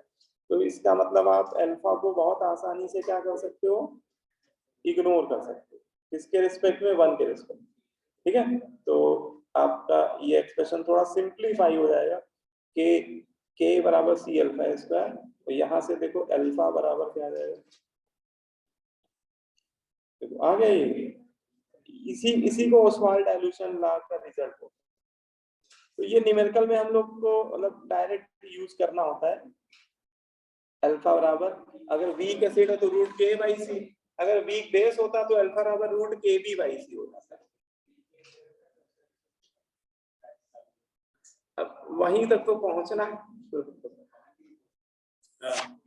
देखो हम लोगों ने पहले तो H प्लस आयन लिखा था, है ना, H plus ion C alpha, लेकिन देखो सी तो हमें क्वेश्चन में दिया गया था, लेकिन अल्फा कभी दिया नहीं आएगा, अल्फा की जगह के या पी के दिया जाएगा, तो हमने अल्फा की वैल्यू ये के के टर्म में डाल के यहाँ रखनी पड़ेगी।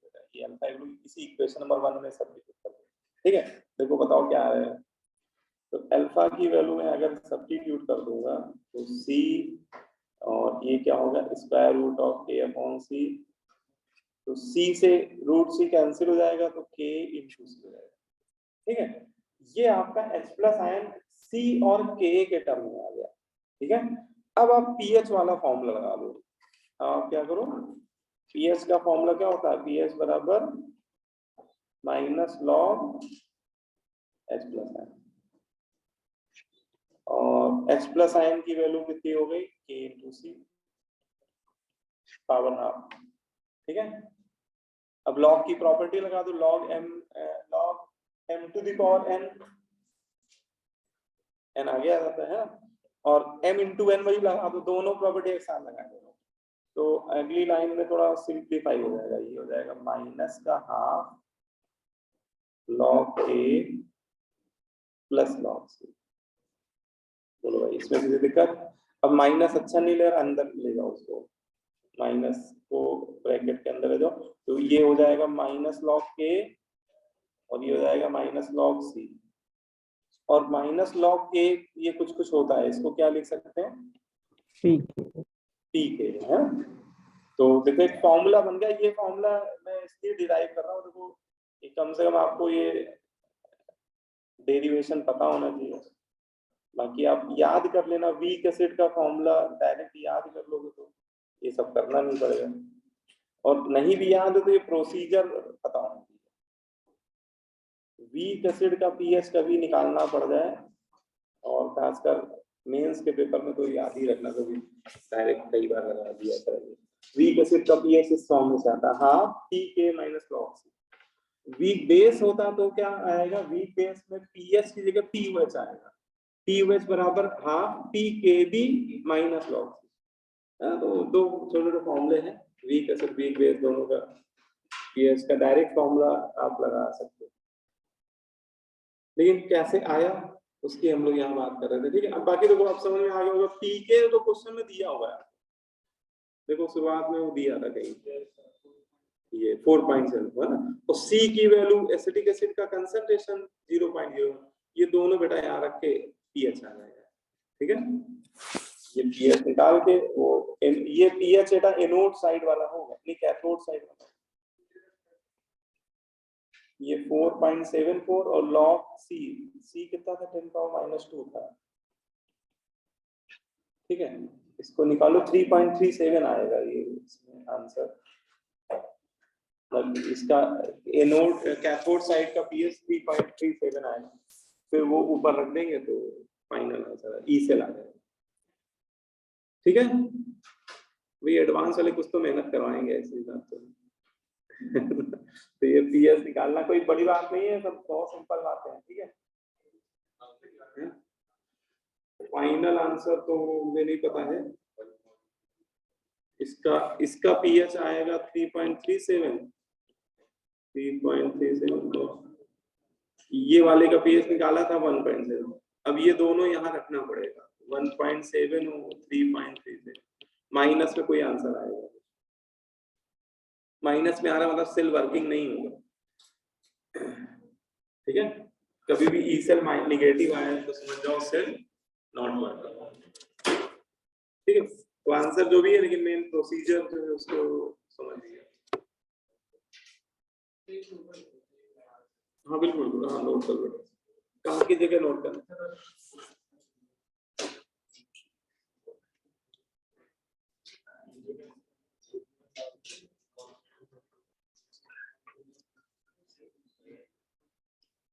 ठीक है। तो थोड़ा सा ये टफर साइड है क्वेश्चन, लेकिन इतना कोई टफ नहीं है, बेसिक बस पता, ठीक है। बोर्ड लेवल में मुश्किल क्या है, बोर्ड लेवल में एक्चुअली कंसंट्रेशन सेल पे देंगे भी तो मेटल मेटल आयन वाला देंगे, मतलब दोनों तो मेटल मेटल, गैस इलेक्ट्रोड पे नहीं, गैस इलेक्ट्रोड पे कंसंट्रेशन एनसीईआरटी ने डिस्कस नहीं किया,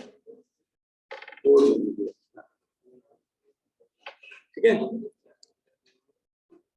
तो एक एग्जांपल ये भी मैंने लिया हुआ है, ये चाहो तो आप लोग अटेम्प्ट कर लो भाई, या होमवर्क में करना तो होमवर्क भी कर सकते हो, दोनों बातें। या मुझे तरीका बताओ, जैसे इसमें भी मैंने हाइड्रोजन का ही इलेक्ट्रोड दिया, हाफ इलेक्ट्रोड है ना, इधर एनोड साइड एसिडिक एसिड का सॉल्यूशन दिया, कैथोड साइड NaOH ले लिया, स्ट्रॉन्ग बेस ले लिया, तो एसिडिक एसिड का पीएच तो इसी फॉर्मूले से आ जाएगा, ये अभी पूरा डिराइव करके लाए हम लोग, है ना। एसिडिक एसिड का कोई और भी वीक एसिड होता तो फॉर्मूला तो यही बनता है उसका, ठीक है। NaOH का कैसे निकालोगे ये बताओ? सेव है, good. So 14 minus POH. NaOH के लिए देखो, NaOH स्ट्रॉन्ग बेस है, स्ट्रॉन्ग बेस है तो 100% आयना जो पहले आप इसकी आयनाइजेशन वाली इक्वेशन जरूर लिखा करिए आप लोग, क्योंकि इक्वेशन लिखते पिक्चर क्लियर हो जाती है। अब इसका मोलरिटी है 0.001, तो इससे आने वाले OH आयन का कंसंट्रेशन कितना हो जाएगा? 0.001, सेम ही होगा है, तो 10 की पावर कितने ऑर्डर का? -6। और अगर OH आयन 10 की पावर -3 ऑर्डर के हैं तो POH कितना होगा? POH तो डायरेक्ट 3 हो जाएगा, POH कह रहा हूं, तो POH हो जाएगा 3, तो पीएच हमें निकालना तो पीएच है, तो वो 14 में माइनस कर देंगे, क्योंकि पीएच प्लस पीओएच का सम कितना होता है? 14 होता है, तो 14 माइनस कर देंगे तो 11 आ जाएगा। NaOH का पीएच इस क्वेश्चन में 11 आएगा, कैथोड साइड 11 आएगा, बाकी एनोड साइड इस फॉर्मूले से निकाल लेना, सीधे फॉर्मूला यूज करो।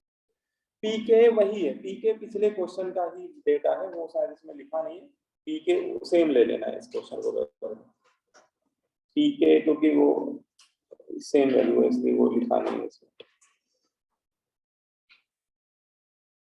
हाँ पीके क्वेश्चन में तो देगा ही आपको, ठीक है। तो इसको कर लीजिएगा आप लोग, है ना। अभी मत करिए, तो क्वेश्चन नोट कर लीजिए ताकि सॉल्व कर लीजिएगा इसको,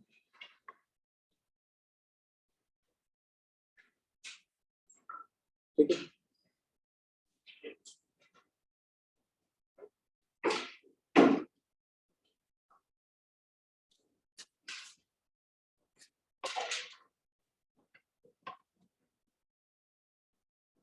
ठीक है, तो ये कंसंट्रेशन सेल पे बेस्ड हाइड्रोजन गैस के कंसंट्रेशन क्वेश्चन है।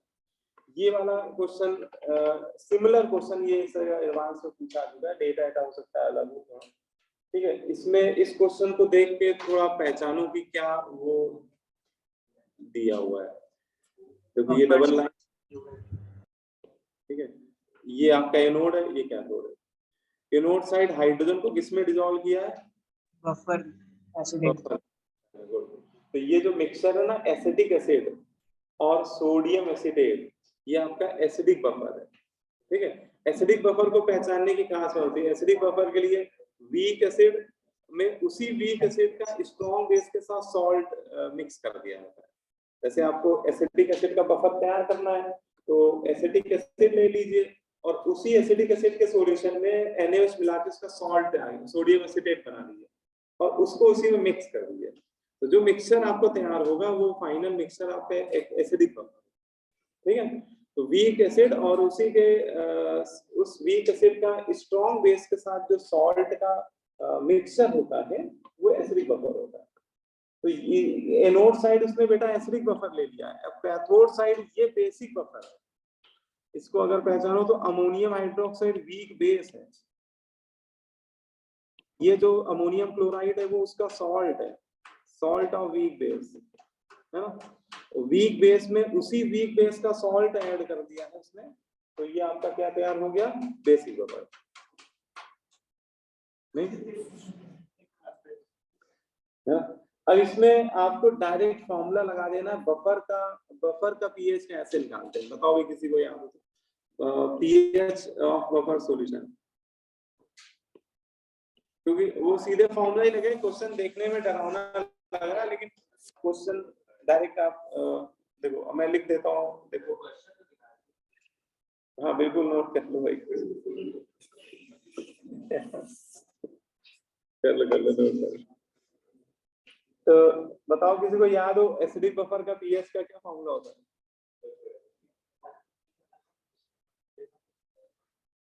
देखो त्योहार, ये जो सीजन है ये त्योहारों वाला सीजन है। अभी अभी देखो 15 अगस्त निकला है, रक्षाबंधन निकला, अभी जन्माष्टमी है कुछ दिनों बाद, ठीक है, और फिर बड़े बड़े त्योहार आएंगे। हाँ? रावण का मतलब कौन सा होता है, रावण दहन, दशहरा आएगा, फिर दीपावली का पूरा एक हफ्ता। तो ये जो सीजन होता है, ये इस सीजन में त्योहार खूब आएंगे, मजा भी आप लोगों को आएगा, है ना। आए दिन स्कूल में छुट्टी, कहीं कोई छुट्टी, ठीक है, बारिश का मौसम है ना।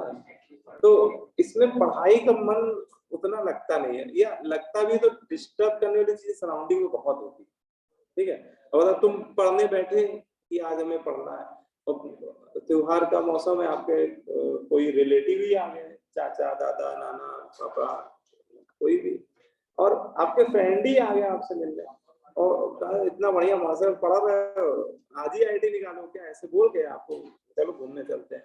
आपको डिस्ट्रैक्ट करने वाले लोग बहुत मिले, है ना। तो ये मान के चलो कि इन 3 महीने बिल्कुल अपना कंसंट्रेशन हमें डिस्टर्ब नहीं करना, बचना इन चीजों से, है ना। छुट्टी भी मिले, जैसे अभी छुट्टियां मिलेंगी, एक दिन भी छुट्टी मिल रही तो कोशिश करो कि कुछ ना कुछ पेंडिंग काम कर लो, है ना। जो भी आपका पेंडिंग वर्क है, बैकलॉग हो गया है किसी सब्जेक्ट में, उसको निपटाओ, टाइम को यूटिलाइज करो, क्योंकि ये छुट्टियां निकलने के बाद बड़ा फिर आगे छुट्टियां नहीं मिलेगी, है ना, ऊपर से बर्डन बढ़ेगा ही बढ़ेगा। तो इनको पूरा यूटिलाइज करो आप लोग, ठीक है। कोई नाराज हो रहा है फ्रेंड या कोई रिश्तेदार, तो ठीक है, अच्छी बात है। तो भले ही कितना नहीं, अभी अभी इसके बाद फिर शादियों का मौसम आएगा, अभी इसके बाद अभी लगन अगर नहीं चल रही तो अभी शादियां बहुत रेयर हो रही होंगी, है ना। तब फिर तो शादियों का मौसम, फला की शादी फला की शादी, फिर उसमें और बड़ा, अगर मान लो घर परिवार में किसी शादी है, उससे बच पाना बड़ा मुश्किल बात होती है ना। तो ये चीजें फेस, मतलब मेरे टाइम भी 12th जब थे तो हमारे घर में ही शादी थी, तो उस टाइम हम तो भाग जाते थे घर से, हम अपने फ्रेंड के यहाँ पढ़ते थे, रात रात मतलब घर में बोल रखा था, वो भी पढ़ने वाला दोस्त था, उसके यहाँ भी कोई दिक्कत नहीं थी, हम लोग में दोनों लोग मिल के पढ़ते थे। तो एक एक हफ्ता हमने पूरा, बस जिस दिन शादी थी उस दिन हम दिखे थे, बाकी हम दिखे ही नहीं।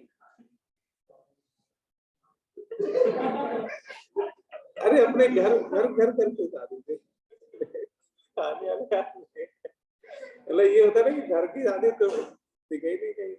तो यार मेरा पेपर था बोर्ड का यार, कि हम उसमें, है ना। तो इन सब चीज से बचना है, जितना बच लोगे फिर बाद में बड़ा अच्छा लगेगा कि लोग, है ना, कि हमने टाइम यूटिलाइज किया।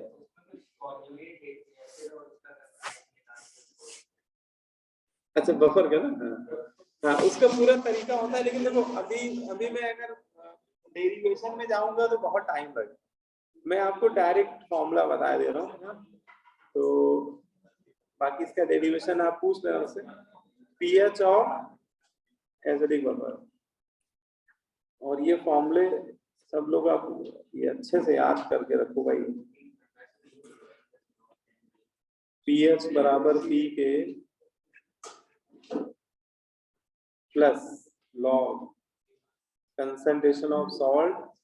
एक दिन आप लोगों का वाइवा मैं सोच रहा हूँ रख दूं, उसमें मैं आपसे जितने चैप्टर हो गए वो उनके फॉर्मूले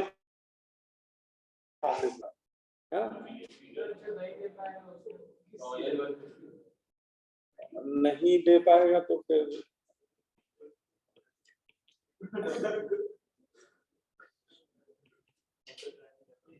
कोशिश करने की दे देना, अलग से भी ले लिया जाएगा, लेकिन जिस दिन रखा जाएगा उस दिन तो फिर कोशिश करने की दे देना, या एक दिन सारे बच्चों को लेना मुश्किल है तो 2 स्लॉट में रख सकते हैं।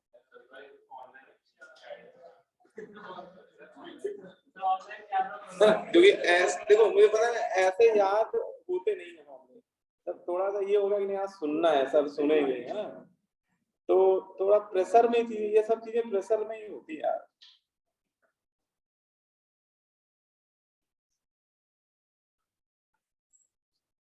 ठीक है। pH of acidic buffer, acidic buffer का फॉर्मूला होता है pH is equal to pK plus log active न्यूमरेटर में है एक्टिव मास ऑफ सॉल्ट या concentration of salt divided by concentration of weak acid, ठीक है। और केमिस्ट्री, फिजिकल केमिस्ट्री में फॉर्मूलो बहुत टफ क्वेश्चन नहीं आते, देखो एडवांस में भी क्वेश्चन आप देखोगे तो वो कॉन्सेप्ट मिक्स करते हैं, लेकिन वो मिक्स करने के बाद कहीं ना कहीं फॉर्मूले लग रहे होते हैं, है ना। जैसे यही क्वेश्चन है, अच्छा क्वेश्चन एडवांस में से क्वेश्चन आया हुआ है, बस इसमें क्या है, एसिडिक बफर का पीएच का फॉर्मूला अगर बच्चे को याद है तो वो इधर साइड का पीएच निकाल लेगा और कैथोड साइड का पीएच इधर से निकल जाएगा, फिर वो ई सेल बराबर 0.591 pH of anode minus pH of cathode. अच्छा लॉग के अंदर वो 1 ही पड़ रहा है ना, वो दोनों तो एक एक एटीएम है, इधर मिट गया वो लिखता है, ठीक है। तो वो तो बाकी तो क्वेश्चन आसान लगेगा। अच्छा बेसिक बफर का पीएच के फॉर्मूले में थोड़ा सा चेंज होता है, जहां पे पीएच है वहां पे होता है पीयूएच और पीके की जगह क्या होता है पीकेबी, लॉग और सॉल्ट की जगह तो सॉल्ट ही रहेगा, लेकिन वीक एसिड की जगह क्या होगा वीक बेस का कंसेप्ट है ना। बेसिक बफर में वीक बेस और उसका सॉल्ट होता है और एसिडिक बफर में वीक एसिड और उसका सॉल्ट होता है ना। तो ये दो बेसिक फॉर्मूले। अच्छा इससे पीएच निकाल के फिर 14 में माइनस कर दीजिएगा, पीएच निकाल के तब पीएच आ जाएगा। पहले इससे पीएच निकलेगा, फिर पीएच निकालने के लिए 14 माइनस पीएच करना पड़ेगा, ठीक है। तो बस ये फॉर्मूले आपको याद होगा, आप क्या डालोगे इसमें कुछ नहीं।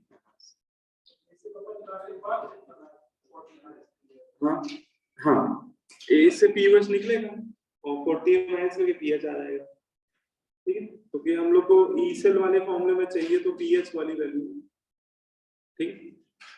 अच्छा ये तो पता है ना सबको कि जैसे मान लो ये एसिडिक बफर है, अब मुझे बस ये बता दो कौन सी वैल्यू कहाँ रखें, सॉल्ट की जगह कौन सा कंसंट्रेशन रखेंगे, ये की CH3CON CH3CO है ना, ये सब पहचान लो भैया, ये सोडियम सॉल्ट है ना। तो ये 10 की पावर -1 रखेंगे न्यूमरेटर में, है ना। और वीक एसिड मतलब एसिडिक एसिड का ये पड़ जाएगी 10 पावर -2 वैल्यू डिनोमिनेटर। बाकी वो पीके उसने दे दिया एसिडिक एसिड का, ये यहाँ रखेंगे, इससे पीएच आ जाएगा एनोड साइड, क्योंकि ये एसिडिक बफर उसने एनोड साइड लिया हुआ है, एनोड कंपार्टमेंट। और कैथोड कंपार्टमेंट में बेसिक बफर है, तो इन दोनों में बताओ सॉल्ट कौन सा है, ये सॉल्ट है ऊपर वाला कि नीचे वाला, नीचे वाला है ना, अमोनियम क्लोराइड, ठीक। तो भैया इसका कंसंट्रेशन 0.4 ये लेंगे न्यूमरेटर में और डिनोमिनेटर में 0.02, ठीक है। बाकी पीके भी दिया ही, हाँ दिया ही, वो पीके भी डायरेक्ट दिया हुआ। तो ये रख के पीएच निकालेंगे, उस पीएच को 40 में माइनस करेंगे तो पीएच आ जाएगा, और तो फिर वो ई सेल के फॉर्मूले में रखेंगे, ठीक है, क्लियर। मेन वो फॉर्मूला ही है, बाकी तो उसमें कुछ है नहीं। देख पीएच वाला तो आपका गैल्वेनिक सेल कंप्लीट हो जाता है यहाँ से, है ना। गैल्वेनिक सेल थ्योरी कंप्लीट हो गई आपकी।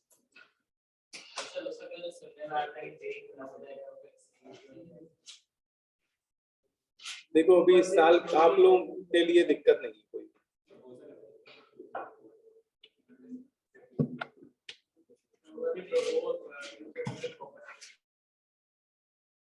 आप लोग के इस साल नहीं हो पाया कुछ भी, 2022 में कुछ नहीं हो पाएगा, 2023 आप लोग 23 में दोगे ना, 23 में नहीं हो पाएगा। ये प्रपोजल है, अब इस पे लंबी डिस्कशन चलेगा क्योंकि बड़ा वैसा मुद्दा है। अकेले नीट तो ढंग से करा नहीं पा रहे लोग, अकेले नीट तो ढंग से करा नहीं पा रहे, उसमें कई सारे बोर्ड खफा है, वो अपने अलग कराते हैं पेपर, तो मर्ज करना मुश्किल है, बहुत डिफिकल्ट। अब कोई अगर रास्ता निकाल के अगर मर्ज हुआ भी तो ये 2 साल कम से कम लग जाए,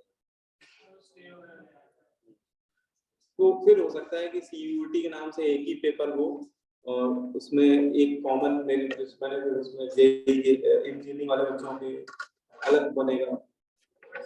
पीसीएम के मार्क्स होंगे, एडवांस अलग है।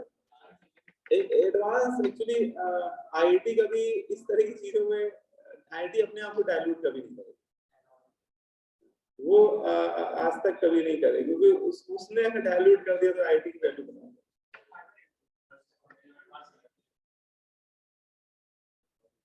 फायदे तो वो जो भी है, इन लोग जैसे ये जो एनटीए करा रही कंडक्ट, ये लोग अपना बर्डन थोड़ा कम करना चाह रहे हैं।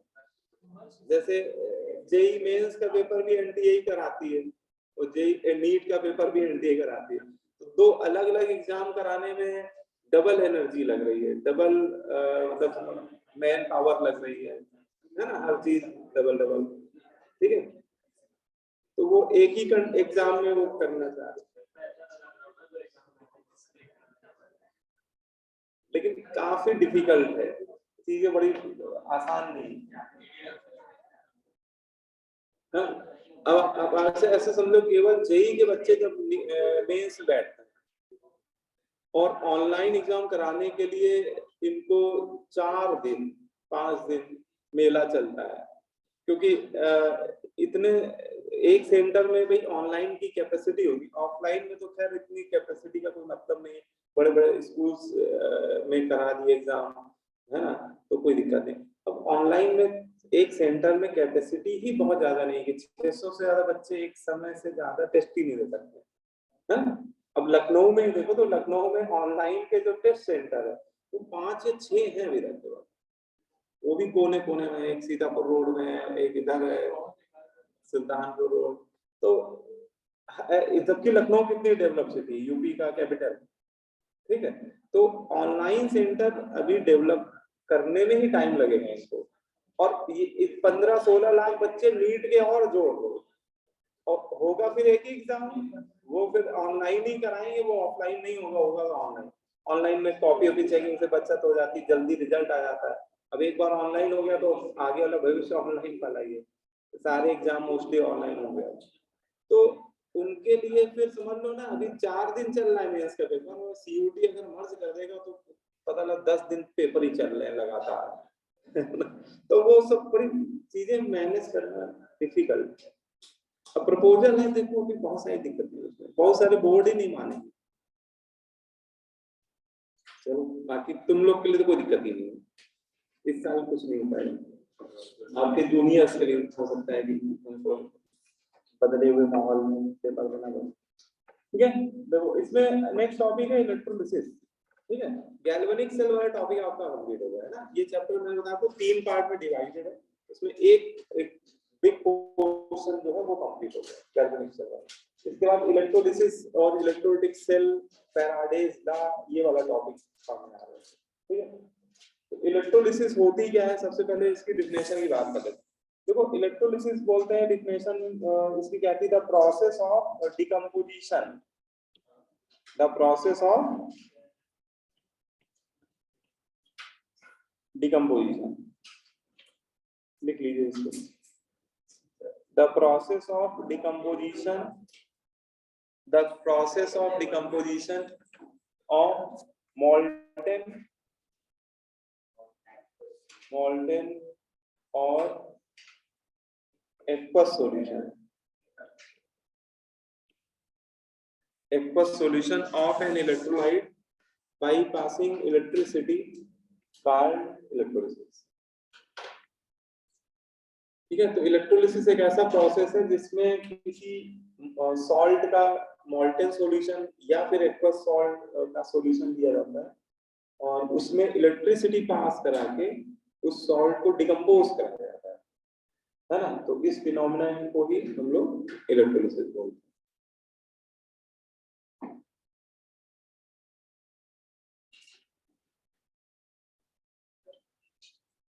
ठीक है। इलेक्ट्रोलिसिस कराने के लिए एक हम लोग को सेल की रिक्वायरमेंट होती है, और वो सेल जो हम लोग लेते हैं वो इलेक्ट्रोलिटिक सेल बोला जाता है।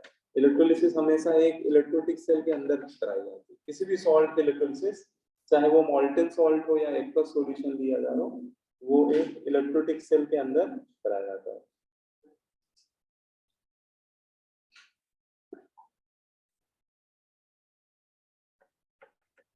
क्या होता है, बीकर में पानी डालते हैं, ठीक है, और 2 इलेक्ट्रोड डालते हैं तो बैटरी से कनेक्ट कर देते हैं, वही होता है इलेक्ट्रोड,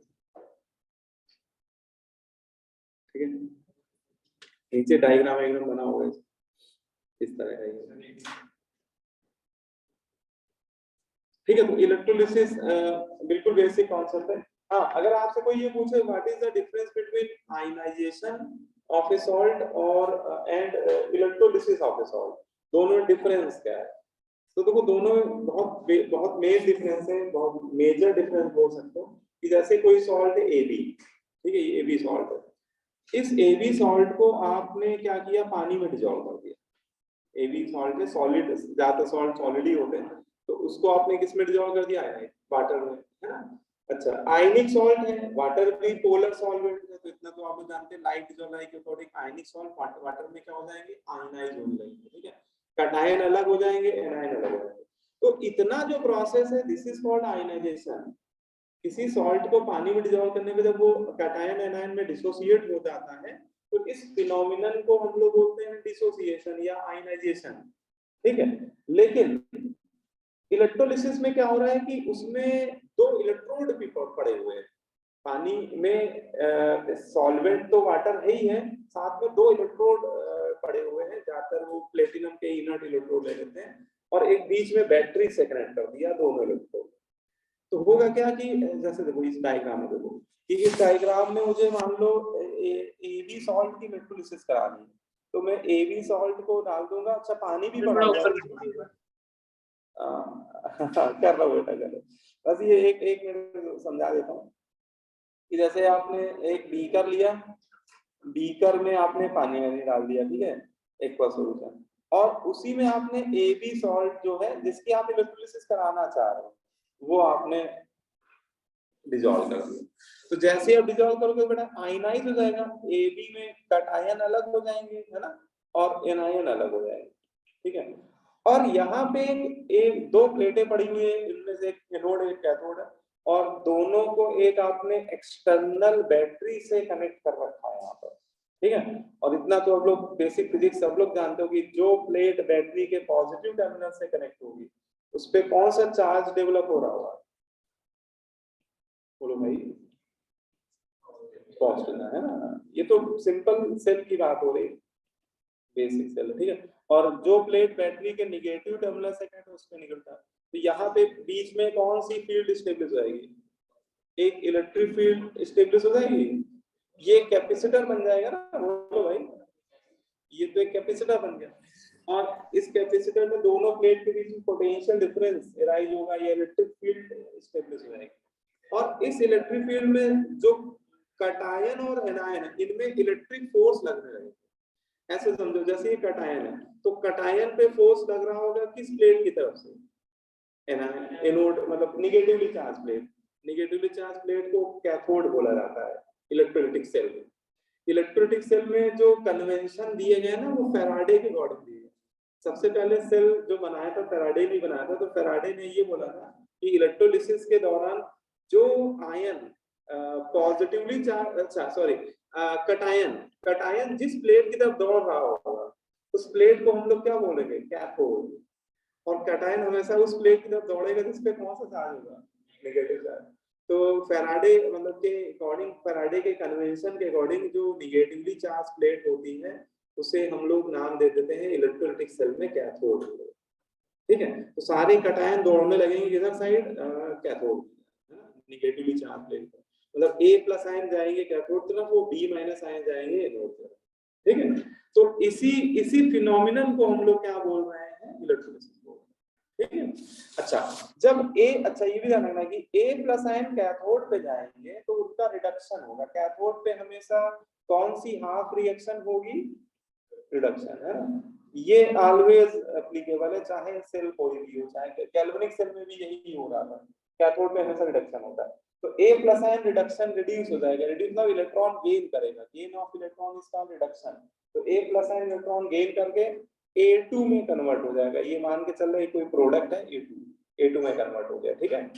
और B- आयन बेटा एनोड पे क्या हो जाएगा, ऑक्सीडाइज, और ऑक्सीडेशन क्या होता है, लॉस ऑफ इलेक्ट्रॉन, ये इलेक्ट्रॉन लॉस करके B2 वगैरह में कुछ कन्वर्ट हो जाएगा, ठीक है ना। तो यहाँ पे कुछ प्रोडक्ट भी बन रहे होंगे। जब भी इलेक्ट्रोलिसिस होती है ना किसी सॉल्ट की, तो एक कोई प्रोडक्ट बन रहा होता है कैथोड प्लेट पे और एक कोई प्रोडक्ट बन रहा होता है एनोड पे, ठीक है। जहाँ पे मैंने जनरल लिख दिया है कि मान के चलें कैथोड पे A2 प्रोडक्ट आपको मिल रहा है और एनोड पे B2 नाम का कोई प्रोडक्ट है वो, ठीक है। तो ये जो पूरी प्रोसेस है ये क्या है, इलेक्ट्रोलिसिस। आयनाइज होने के बाद केवल आयनाइज होना तो आयनाइजेशन है, लेकिन आयनाइज होने के बाद कैथोड पे रिडक्शन होने लगे कैटायन का और एनोड का ऑक्सीडेशन होने लगे साइमल्टेनियसली, तो ये फिनोमेना क्या कहलाती है, इलेक्ट्रोलिसिस कहलाती है, ठीक है। क्लियर हो गया? तो ये बात समझ में आ गई ना। तो इसमें देखो लिखा हुआ है एक लाइन, इलेक्ट्रोलिसिस इज ए क्या होना चाहिए, रिडॉक्स।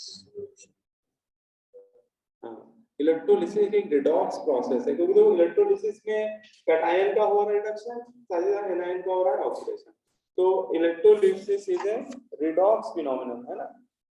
इसको अगर हम लोग केमिस्ट्री की लैंग्वेज में बोले तो इलेक्ट्रोलिसिस एक रिडॉक्स फिनोमेनन,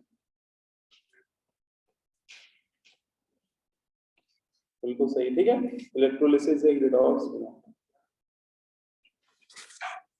अच्छा, ज्यादातर क्या होगा कि हम लोग इलेक्ट्रोलिसिस जब भी किसी सॉल्ट की कराएंगे तो उसमें जो इलेक्ट्रोड लिया करेंगे वो इनर्ट टाइप के इलेक्ट्रोड लिया करेंगे। तो electrolysis should be carried out in a electrolytic cell, electrolytic cell के अंदर करानी चाहिए इलेक्ट्रोलिसिस यूजिंग इनर्ट इलेक्ट्रोड, और उसमें इलेक्ट्रोड ज्यादातर इनर्ट इलेक्ट्रोड यूज करने चाहिए।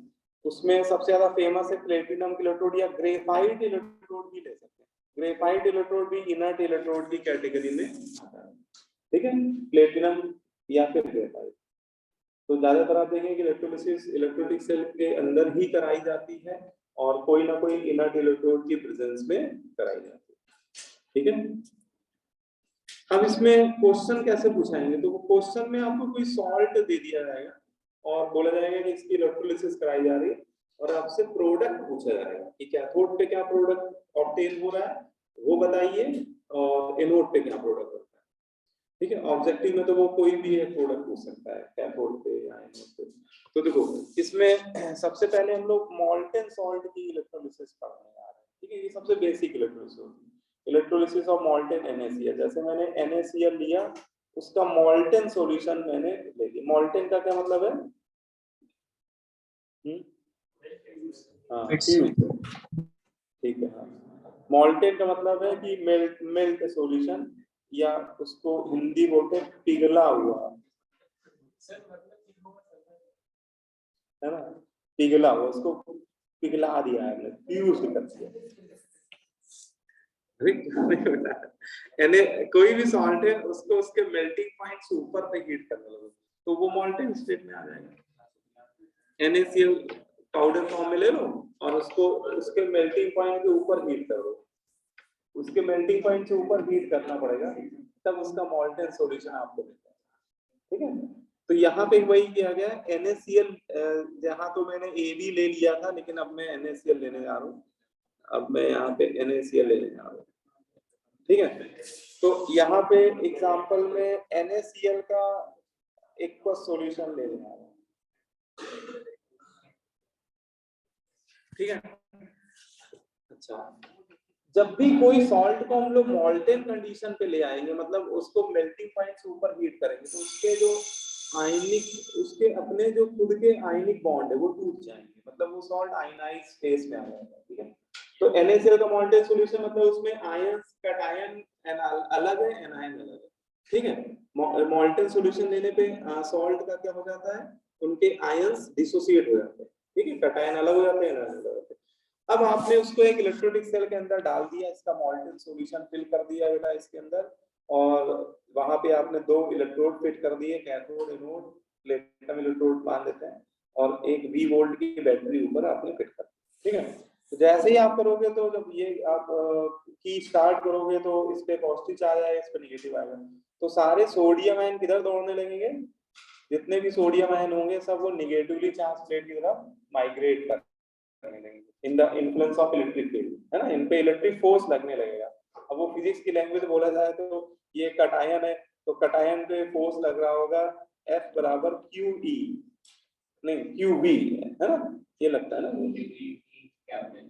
हाँ, यहाँ पे V एक्चुअली E के बराबर होगा पोटेंशियल डिफरेंस, ठीक है। तो वही बातें हैं सब। तो यहाँ पे जो कटायन है वो दौड़ के किधर जाने लगेंगे, कैथोड पे। तो इस पे कैथोड पे एक हाफ रिएक्शन स्टार्ट हो जाएगी। जितने भी सोडियम आयन है जैसे ही वो निगेटिवली चार्ज प्लेट से कोलाइड करेंगे तो वो एक इलेक्ट्रॉन गेन कर लेंगे, क्योंकि इस प्लेट पे निगेटिव चार्ज मतलब इलेक्ट्रॉन एक्सेस में है, तो इलेक्ट्रॉन गेन करके वो किस में कन्वर्ट होने लगेंगे, सोडियम सॉलिड में। मतलब यहाँ पे धीरे धीरे क्या डिपॉजिट होने लगेगा, सोडियम मेटल, ठीक है। जैसे जैसे सोडियम आयन आके यहाँ पे चिपकने लगेंगे तो इस प्लेट पे सोडियम मेटल कलेक्ट होने लगेगा, सोडियम मेटल डिपॉजिट होने लगेगा, ठीक है। किस प्लेट पे, कैथोड पे। अच्छा एनोड पे, हाँ बोलो। सर जब सॉल्ट सर मेल्ट हो गया है तो सर मतलब टेम्परेचर पे तो सर सोडियम सॉलिड स्टेट में रहेगा। नहीं, सॉल्ट मेल्ट हुआ है तो आयनिक फॉर्म में रहेंगे बेटा, कटायन में है ना। जैसे देखो ऐसे समझो कि NaCl है, तो NaCl में Na+OCl, अरे आप लोग तो सॉलिड स्टेट पढ़ चुके हो। आप ऐसे समझो कि NaCl सॉलिड है तो उसमें क्लोराइड आयन HCC टैग है और सोडियम आयन। सर वो मैं सर ये बोल रहा था कि सर जो सोडियम मेटल का मेल्टिंग पॉइंट होता है सर वो NaCl से बहुत ज्यादा कम होता है।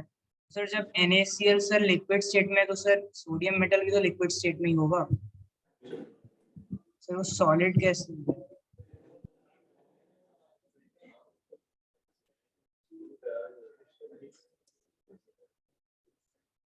अच्छा आपका ये कहना है कि NaCl मॉल्टन स्टेट में है तो सोडियम आयन जब कलेक्ट होगा, हाँ देखो वो आपका कहना सही है कि सोडियम जब यहाँ डिपॉजिट होगा तो वो लिक्विड स्टेट में डिपॉजिट होगा, बिल्कुल सही कहा, ठीक है। तो वो तो मैं डायग्राम में ऐसा दिखा रहा हूँ कि ये सॉलिड स्टेट में बन रहा है ना। वो डिपेंड करेगा क्या टेम्परेचर है, उस टेम्परेचर पे अगर वो लिक्विड स्टेट में एग्जिस्ट कर रहा होगा तो लिक्विड फेज में आ जाएगा, ठीक है। सोडियम का कम होता है, ठीक है। लेकिन एक बात ये भी है, मतलब जैसे तुषार सोच रहा वैसे हम लोग को नहीं सोचना है। हम लोग ने एक्चुअली क्या किया कि NaCl का सॉल्यूशन हमने मोल्टेन स्टेट में लिया है, उसको पिघला दिया, पिघलाने बाद उसको ठंडा करके छोड़ दिया, मतलब टेम्परेचर उसका नॉर्मल ले आए हैं रूम टेम्परेचर पे, और फिर इसकी इलेक्ट्रोलिसिस करा रहे हैं, ठीक है। मतलब ये ना सोचो कि वो गरम गरम सॉल्यूशन है खोल रहा है तब तो सोडियम अगर उस सिचुएशन में उसके हॉट सॉल्यूशन की इलेक्ट्रोलिसिस कराएंगे तब तो सोडियम लिक्विड स्टेट में बनेगा। लेकिन हम लोग जो पढ़ रहे हैं इलेक्ट्रोलिसिस वो नॉर्मली किसी भी सॉल्ट की कराएंगे तो उसको पिघलाने बाद रूम टेम्परेचर पे ले आएंगे और फिर करंट पास कराएंगे, फिर इलेक्ट्रोलिसिस, ठीक है। तो सोडियम की इसलिए फेज सॉलिड ही मानी जाएगी क्योंकि रूम टेम्परेचर पे सोडियम सॉलिड होता है।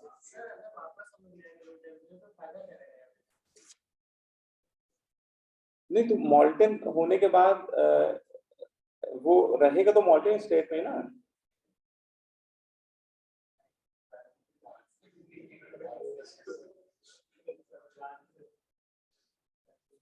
वो रिएक्शन बैकवर्ड नहीं जाती ना, Na+Cl एक बार आयनिक बॉन्ड टूट जाते हैं ना तो वो दोबारा टेम्परेचर कम करने तो नहीं बनते, नहीं मतलब ये ना सोचें कि NaCl टूटा तो टर्न करके जोड़ के फिर NaCl बनने लगे, है ना, वो बैकवर्ड एक्शन पे नहीं होगी। अच्छा तो सोडियम तो बेटा चलेगा कहाँ पर, कैथोड पे, है ना। तो ये कैथोड पे सोडियम मेटल डिपॉजिट हो रहा है, ये मान के चलें कि रूम टेम्परेचर पे हो रही है इलेक्ट्रोलिसिस, और इधर क्लोराइड आयन ऑक्सीडाइज होने लगेंगे साइमल्टेनियसली, और क्लोराइड आयन ऑक्सीडाइज होके क्या बनाएंगे, क्लोरीन गैस, है ना। तो यहाँ पे क्लोरीन गैस बनेगी, और क्लोरीन को गैस हम लोग इसलिए मान रहे हैं कि चल रहे हैं क्योंकि हम लोग सारी इलेक्ट्रोलिसिस रूम टेम्परेचर पे करा रहे हैं। रूम टेम्परेचर पे क्लोरीन की फेस गैस होती है, इसलिए हम लोग क्लोरीन को गैस ही बोलेंगे, ठीक है। तो इस तरह से कुछ हाफ रिएक्शन होना स्टार्ट हो जाएगी। ठीक है, तो बताओ फाइनली कैथोड पे क्या बन रहा है, सोडियम बन रहा है। ठीक है, क्योंकि ऑब्जेक्टिव में आपसे प्रोडक्ट ही पूछे आएंगे कि फाइनल प्रोडक्ट क्या बन रहा है, और कैथोड पे कोई पूछे क्या बन रहा है तो बोल देंगे क्लोरीन गैस। ठीक है, तो यहाँ पे हम लोग रिजल्ट लिख लेते हैं, product obtain bye electrolysis of molten acid. तो मोल्टेन NaCl की इलेक्ट्रोलिसिस कराने पे प्रोडक्ट हमें क्या ऑब्टेन हो रहा है, तो आपको अगर बोला जाए, पूछा जाए कि एनोड पे क्या बन रहा है, तो एनोड पे बेटा क्लोरीन गैस बन रही है, Cl2 गैस, क्लोरीन पे क्लोरीन गैस। और कैथोड पे कौन सा मेटल डिपॉजिट हो रहा है, सोडियम मेटल डिपॉजिट हो रहा है। ठीक है, तो ये हम लोग को बताने आना चाहिए। हाँ, कुछ कह रहे हो बेटा? हाँ बिल्कुल बिल्कुल।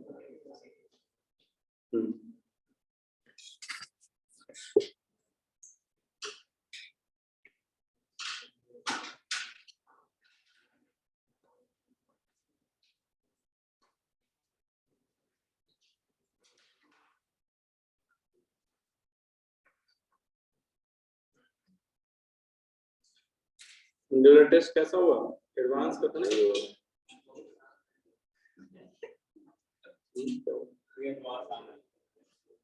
आसान है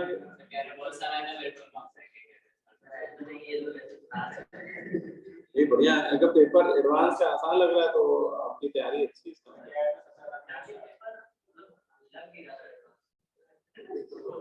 सबके लिए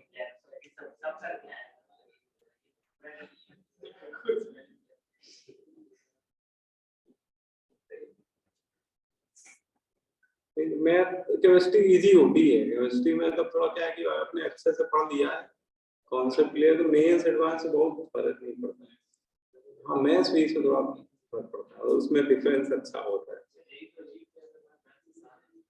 इसमें मैथ्स हो सकता है, केमिस्ट्री में बहुत बेकार है।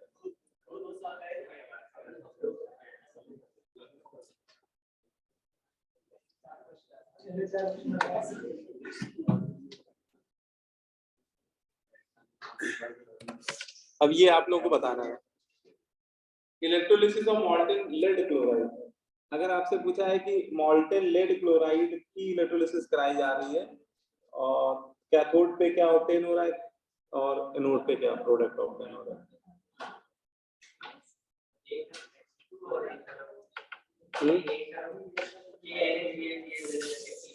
नहीं, अभी मॉल्टेन है, मॉल्टेन में तो अभी एक ही एक कैंडिडेट है ना, वो तुम एक्वस वाला सोच रहे हो है ना। अगर आप मॉल्टेन सॉल्यूशन ले रहे हैं तो ये आयनाइड होगा लेड 2+ आयन में और क्लोराइड आयन में। ठीक है, अब देखो कैथोड पे क्या बनेगा, कैथोड पे हमेशा कैटायन माइग्रेट होगा ड्यूरिंग इलेक्ट्रोलिसिस। ठीक है, अब एक ही कैटायन तो है इसमें, है ना, और कोई कैटायन नहीं, एक ही कैंडिडेट है यहाँ पे, तो लेड आयन ही कैथोड की तरफ जाएंगे और दे गेट्स रिड्यूस, कैथोड पे हमेशा रिडक्शन होता है और वो लेड सॉलिड में डिपॉजिट है। ठीक है, और साथ ही साथ एनोड पे अगर पूछा जाए कि मतलब एनोड पे क्या प्रोडक्ट बन रहा है, तो एनोड पे क्लोराइड आयन ऑक्सीडाइज होंगे और क्लोराइड आयन ऑक्सीडाइज होकर कौन सी गैस बना देंगे, क्लोरीन गैस। तो एक ही एक प्रोडक्ट बनेगा, लेड बनेगा आपका कैथोड पे और एनोड पे क्लोरीन गैस होगा। ठीक है, तो मॉल्टेन सॉल्ट की इलेक्ट्रोलिसिस तो बहुत इजी टास्क होता है, क्योंकि उसमें एक ही कैटायन प्रेजेंट होता है हमारे इलेक्ट्रोलाइट में, एक ही एनायन होता है, वही कैटायन रिड्यूस हो गए कैथोड का प्रोडक्ट बना देगा और एक ही एनायन है वही ऑक्सीडाइज करके है ना। तो मॉल्टेन सॉल्ट की इलेक्ट्रोलिसिस इजी होती है, इसलिए एग्जाम में कम पूछी जाती है। मॉल्टेन सॉल्ट में क्योंकि ज्यादा वैरायटी मिलती ही नहीं है, किसी का आंसर गलत ही नहीं होगा, तो कोई बता देगा सही से, ठीक है। तो इसमें मॉल्टेन वाले में क्वेश्चन कम एराइज होते हैं, ठीक है। आगे चले, इसमें जो अच्छे क्वेश्चन बनते हैं वो आपको एक्वस सॉल्ट की इलेक्ट्रोलिसिस पे पूछे जाएंगे, थोड़ा सा जो लॉजिकल क्वेश्चन होते हैं, ठीक है। तो इसमें हम लोग एक्वस सॉल्ट की इलेक्ट्रोलिसिस जब होती है ना, वहां पे प्रेफरेंशियल इलेक्ट्रोलिसिस की बात हो रही होती है, ठीक है। देखो इसको समझो पहले, बेसिक क्या कहना चाह रहा है। हेडिंग चाहो तो डाल लो, preferential electrolysis of salt solution, preferential electrolysis of salt solution, preferential electrolysis of salt solution.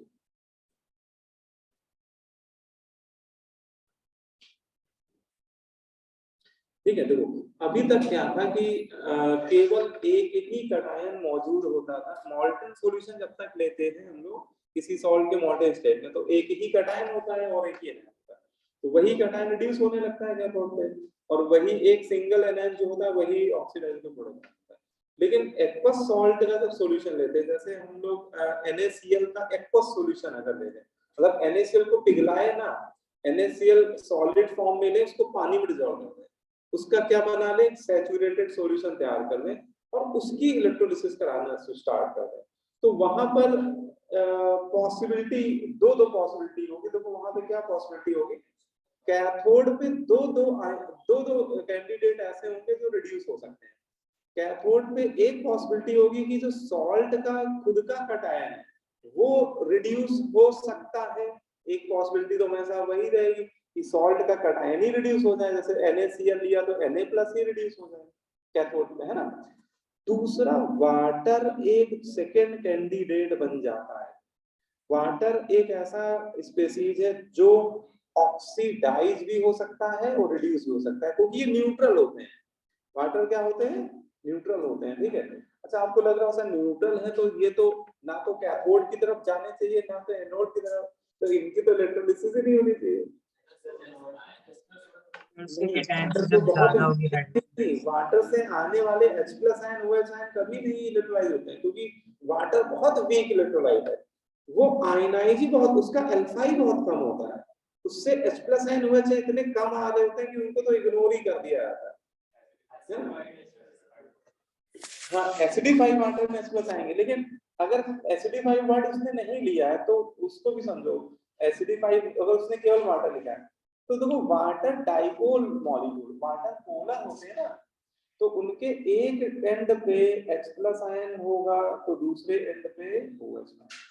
ऐसे समझो कि वाटर ओवरऑल न्यूट्रल है, water no doubt overall neutral है, लेकिन है तो वो पोलर ना उनके मॉलिक्यूल, ठीक है। अब ऐसा समझो कि एक तरफ प्लेट है निगेटिवली चार्ज प्लेट, एक तरफ प्लेट है पॉजिटिवली चार्ज प्लेट, ठीक है। तो इसके दोनों एंड की तरफ से फोर्स लग रहा होगा, पॉजिटिवली चार्ज टर्मिनल को निगेटिवली चार्ज प्लेट अपनी तरफ पुल कर रही होगी, कर रही नहीं कर रही होगी, और negatively charge ion side and को ये पॉजिटिव चार्ज प्लेट पुल कर रही होगी, तो वो किसी भी तरफ जा सकता है, ये यहाँ पे देखना पड़ेगा।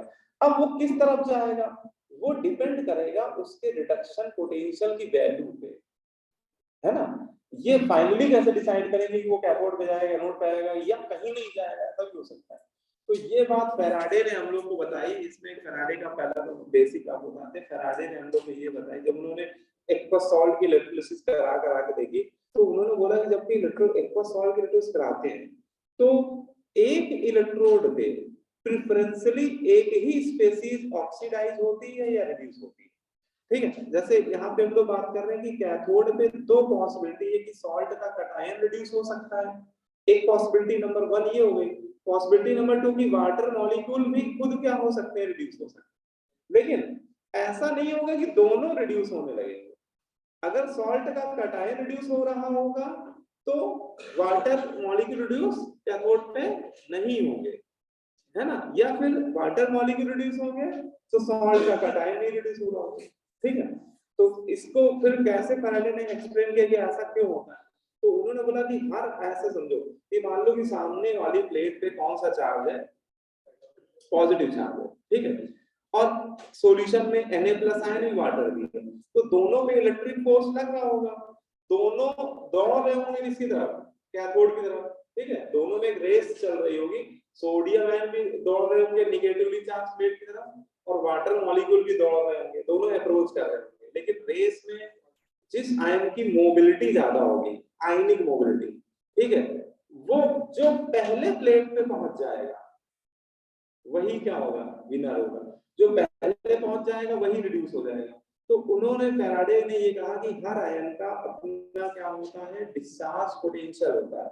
अब ये कैसे पता लगेगा कि कौन आयन तेज दौड़ रहा है, कौन आयन इलेक्ट्रिक फील्ड के वजह से धीमे दौड़ रहा है, तो उसको उन्होंने बताया कि हर आयन का क्या होता है, अपना डिस्चार्ज पोटेंशियल होता है, और जिसका डिस्चार्ज पोटेंशियल ज्यादा होता है उसके खुद के रिड्यूस होने की टेंडेंसी है ना, या खुद के ऑक्सीडाइज होने की टेंडेंसी ज्यादा होती है, ठीक है। तो उसमें आपको ये देखना पड़ेगा कि जैसे यहाँ पे सॉल्ट का कटायन और वाटर मॉलिक्यूल, इन दोनों में किसका डिस्चार्ज पोटेंशियल ज्यादा है, जिसका डिस्चार्ज पोटेंशियल ज्यादा होगा वो प्रेफरेंशियली क्या होगा, रिड्यूस होने लगेगा। अच्छा, इसमें इनमें बड़ी समझदारी होती है कि अगर एक आयन पहुंच के रिड्यूस होने लगेगा तो ये नहीं पीछे पीछे वाटर भी आके रिड्यूस ना, वो फिर खड़े होकर वेट करेगा कि बोलो भैया रिड्यूस हो, जब तक पूरा सोडियम रिड्यूस नहीं हो जाएगा तब तक वाटर मॉलिक्यूल एक भी रिड्यूस नहीं, ठीक है।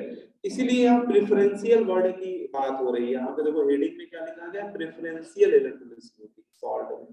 तो फैराडे ने ये बताया कि जब भी इस तरह की सिचुएशन होती है, एक से ज्यादा कैंडिडेट हमारे ऐसे होते हैं जो किसी एक प्लेट पर ऑक्सीडाइज रिड्यूस हो सके, तो उनमें से प्रेफरेंशियली कोई एक ही ऑक्सीडाइज रिड्यूस होता है, और कौन फाइनली वो कौन होगा, जिसका डिस्चार्ज पोटेंशियल ज्यादा होगा, ठीक है। तो ये यहाँ पे आती है, देखो यहाँ पे लिखा भी हुआ higher the value of discharge potential, ठीक है। अब आते हैं कि हमें कैसे पता लगेगा कि किसका डिस्चार्ज पोटेंशियल ज्यादा है, किसका कम है। तो हम लोग ऑलरेडी इलेक्ट्रोकेमिकल सीरीज पढ़ चुके हैं। इलेक्ट्रोकेमिकल सीरीज में देखो कटायन का जो एसआरपी का ऑर्डर है, कटायन जो हम लोग इलेक्ट्रोकेमिकल सीरीज पढ़ी है उसमें जितने भी मेटल आयन है उनके कटायन बना दिए, तो उनके कटायन का जो एसआरपी वैल्यू है वही ऑर्डर उनके डिस्चार्ज पोटेंशियल का होता है, कोई नया नहीं, ठीक है। बस आपको वाटर का एसआरपी और याद रखना पड़ेगा, क्योंकि हम लोगों ने जो शुरुआत में पढ़े थे उसमें वाटर नहीं था, है ना, उसमें केवल मेटल थे, वाटर उसमें इलेक्ट्रोलाइट का एसआरपी नहीं लिया गया, तो खैर हम लोग को वाटर का ही याद रखना है। तो वाटर का एसआरपी जो होता है ये -0.85 होता है, इसकी पोजीशन बस थोड़ा आप लोग याद रखिएगा, चाहो तो जो इलेक्ट्रोकेमिकल से शुरुआत में हमने बनाई थी वहीं पे फिट कर देना वाटर को आप एल्युमिनियम और जिंक के बीच में रखना है। वाटर का एसआरपी एल्युमिनियम से तो ज्यादा होता है लेकिन जिंक से कम होता है, ठीक है। ये ध्यान रखना, वाटर का एसआरपी आपको उसमें ऐड कर लीजिएगा इससे, हाँ ये ओनली वाटर, न्यूट्रल वाटर इसका है, ठीक है। फिर इसमें क्वेश्चन आता है कि सर जो ये H+ आयन है ये कौन से H+ आयन है, ये वो H+ आयन जो वाटर से आ रहे हैं, तो ये वो H+ आयन नहीं जो वाटर से आ रहे हैं, वाटर से H+ आयन बहुत ही कम आ रहे हैं, उसका अल्फा -8 या -9 ऑर्डर का होता है। ये H+ आयन वो है जो स्ट्रॉन्ग एसिड से आ रहे हैं, जैसे आपने एसिडिफाइड वाटर ले लिया, वाटर में थोड़ा सा HCl वगैरह मिला दिया, तो वो HCl या सल्फ्यूरिक एसिड से आने वाले H+ आयन होंगे, ठीक है। ये it comes from strong acid, इसको ऐसे लिखो कि ये जो हम लोग जिसका एसआरपी 0 पढ़ते हैं ना वो एसिड से आने वाले H+ आयन का, ठीक है। तो कभी एसिडिफाइड वाटर ले ले तो वहां पे H+ आयन का एसआरपी ये या 0 वाला मानना पड़ेगा, H+ आयन का 0 होता है ना, लेकिन वाटर का एसआरपी 0 नहीं, वाटर का एसआरपी -0.85 और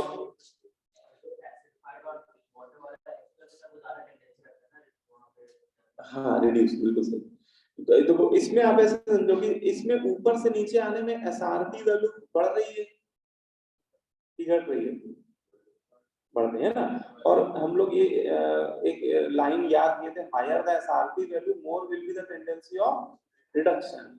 इसका मतलब इस इलेक्ट्रोकेमिकल सीरीज में जिसका एसआरपी जितना ज्यादा होगा, है ना, उसके खुद के रिड्यूस होने की टेंडेंसी ज्यादा होगी, उसका डिस्चार्ज पोटेंशियल भी ज्यादा होगा, वही प्रेफरेंशियली क्या होगा, रिड्यूस होगा।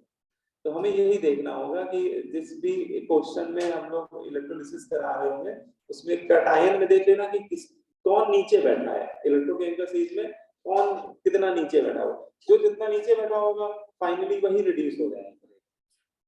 ठीक है ना। जैसे कुछ एग्जांपल लेते हैं, मान लो कोई सॉल्ट है, सॉल्ट से आ रहा सोडियम है और उसी का एक्वस सॉल्यूशन ले लिया तो वाटर के मॉलिक्यूल भी वहां पे सेकंड कैंडिडेट हो गए। तो इन दोनों में कौन रिड्यूस होगा, Na+ रिड्यूस होगा कि वाटर? H2O वाटर रिड्यूस हो जाएगा, लेकिन Na+ रिड्यूस नहीं होगा।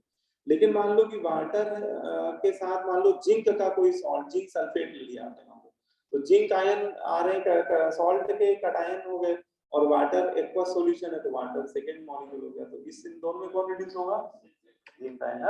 अच्छा मान लो कि आपने कॉपर सल्फेट का एक्वस सॉल्यूशन ले लिया, तो इन दोनों में कौन रिड्यूस होगा, कॉपर आयन की वाटर? Copper ion. ठीक है, तो जिसका एसआरपी ज्यादा होगा वो फाइनली वो कटायन फाइनली रिड्यूस हो जाएगा। ठीक है। अच्छा इसमें एक रिएक्शन, का हाँ बोलो सर, वाटर का मैग्नीज से ज्यादा होगा कि कम होगा?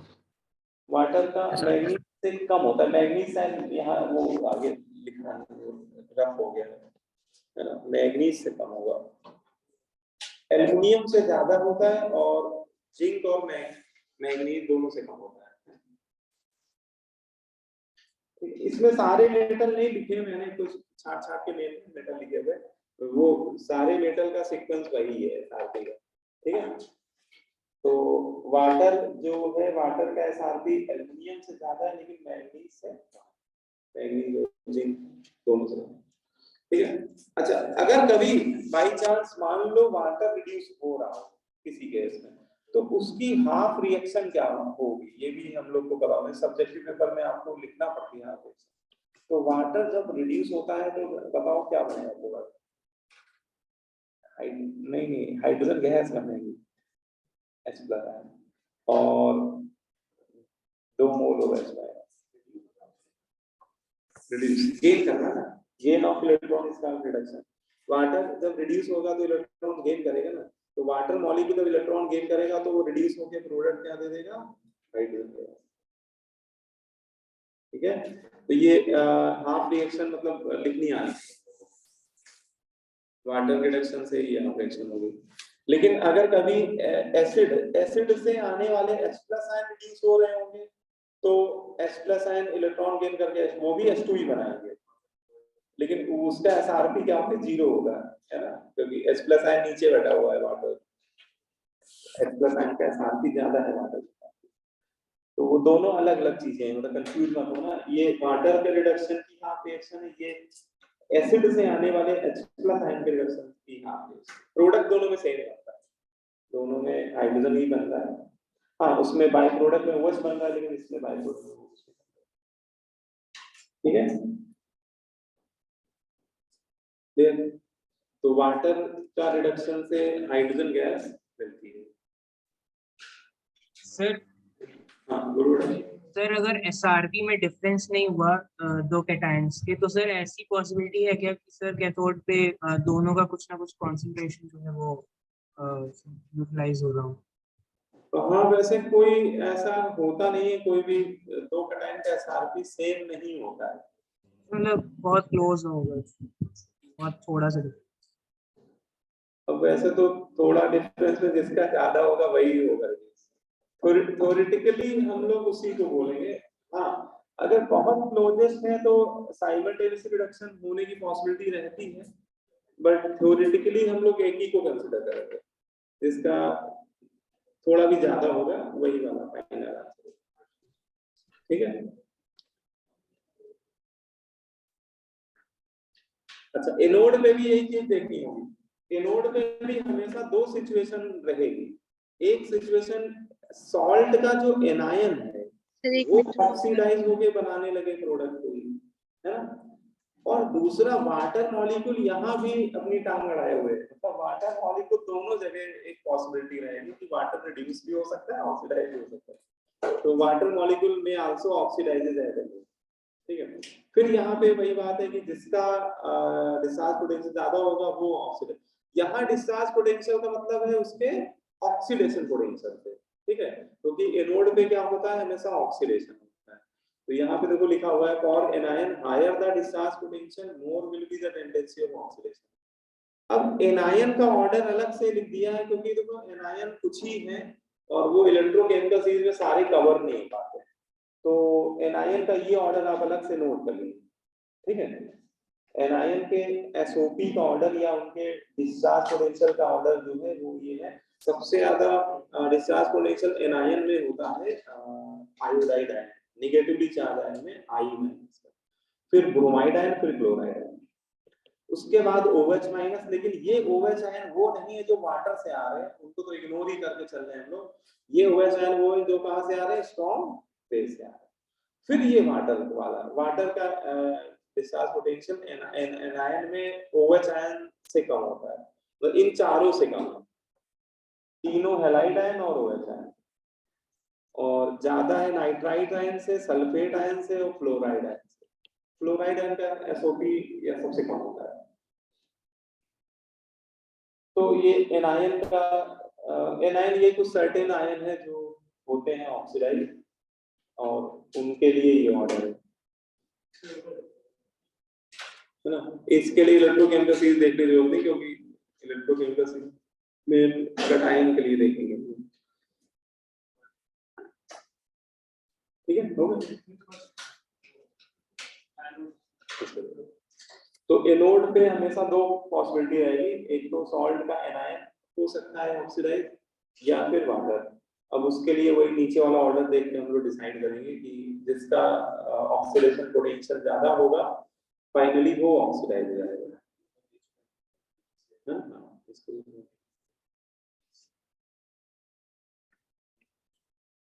ठीक है। एनायन में शुरुआत में 3 हैलाइड आयन है, I minus, Br minus, Cl minus. ये सिंपल है, इसमें कुछ ऐसा नहीं, एक बार देखो 2 बार याद हो जाएगा। शुरुआत में 3 आयोडाइड हैलाइड आयन है, I माइनस, Br, Cl, फिर OH है और फिर वाटर है, उसके बाद नाइट्राइट, सल्फेट और क्लोराइड। डीपी डिस्चार्ज पोटेंशियल, या इसको ओपी भी लिख सकते हो, oxidation potential. Oxidation potential anion में ऑक्सीडेशन पोटेंशियल का ऑर्डर लिखा हुआ है, और कैटायन में वो रिडक्शन पोटेंशियल, ठीक है। अच्छा, वाटर जब ऑक्सीडाइज हो रहा होगा एनोड पे, तो उसकी हाफ रिएक्शन बताओ क्या होनी चाहिए? higher the SRP में higher the SOP, हाँ, तो higher the SRP में तो रिडक्शन आता होगा। हाँ, तो जिसका SRP ज्यादा होगा उसके रिड्यूस होने की टेंडेंसी ज्यादा होगी, लेकिन जिसका SOP, एनायन के केस में SOP देखना पड़ेगा, तो जिसका SOP ज्यादा होगा उसके ऑक्सीडाइजिंग टेंडेंसी ज्यादा होगी। तो ये जो ऑर्डर है वो SOP का ऑर्डर है। वो बना लो, मैंने डिस्चार्ज पोटेंशियल लिखा हुआ है, यही ऑर्डर किसका है,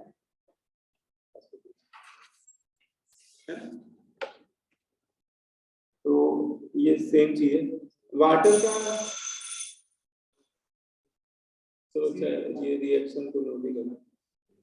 वाटर का जब ऑक्सीडेशन होता है तो प्रोडक्ट क्या बनना करेंगे, देखो वाटर के ऑक्सीडेशन से एक तो बनेगी ऑक्सीजन गैस, और H+ आयन, 4 H+ आयन और 4 ही इलेक्ट्रॉन लॉस करेंगे, ये हाफ रिएक्शन है।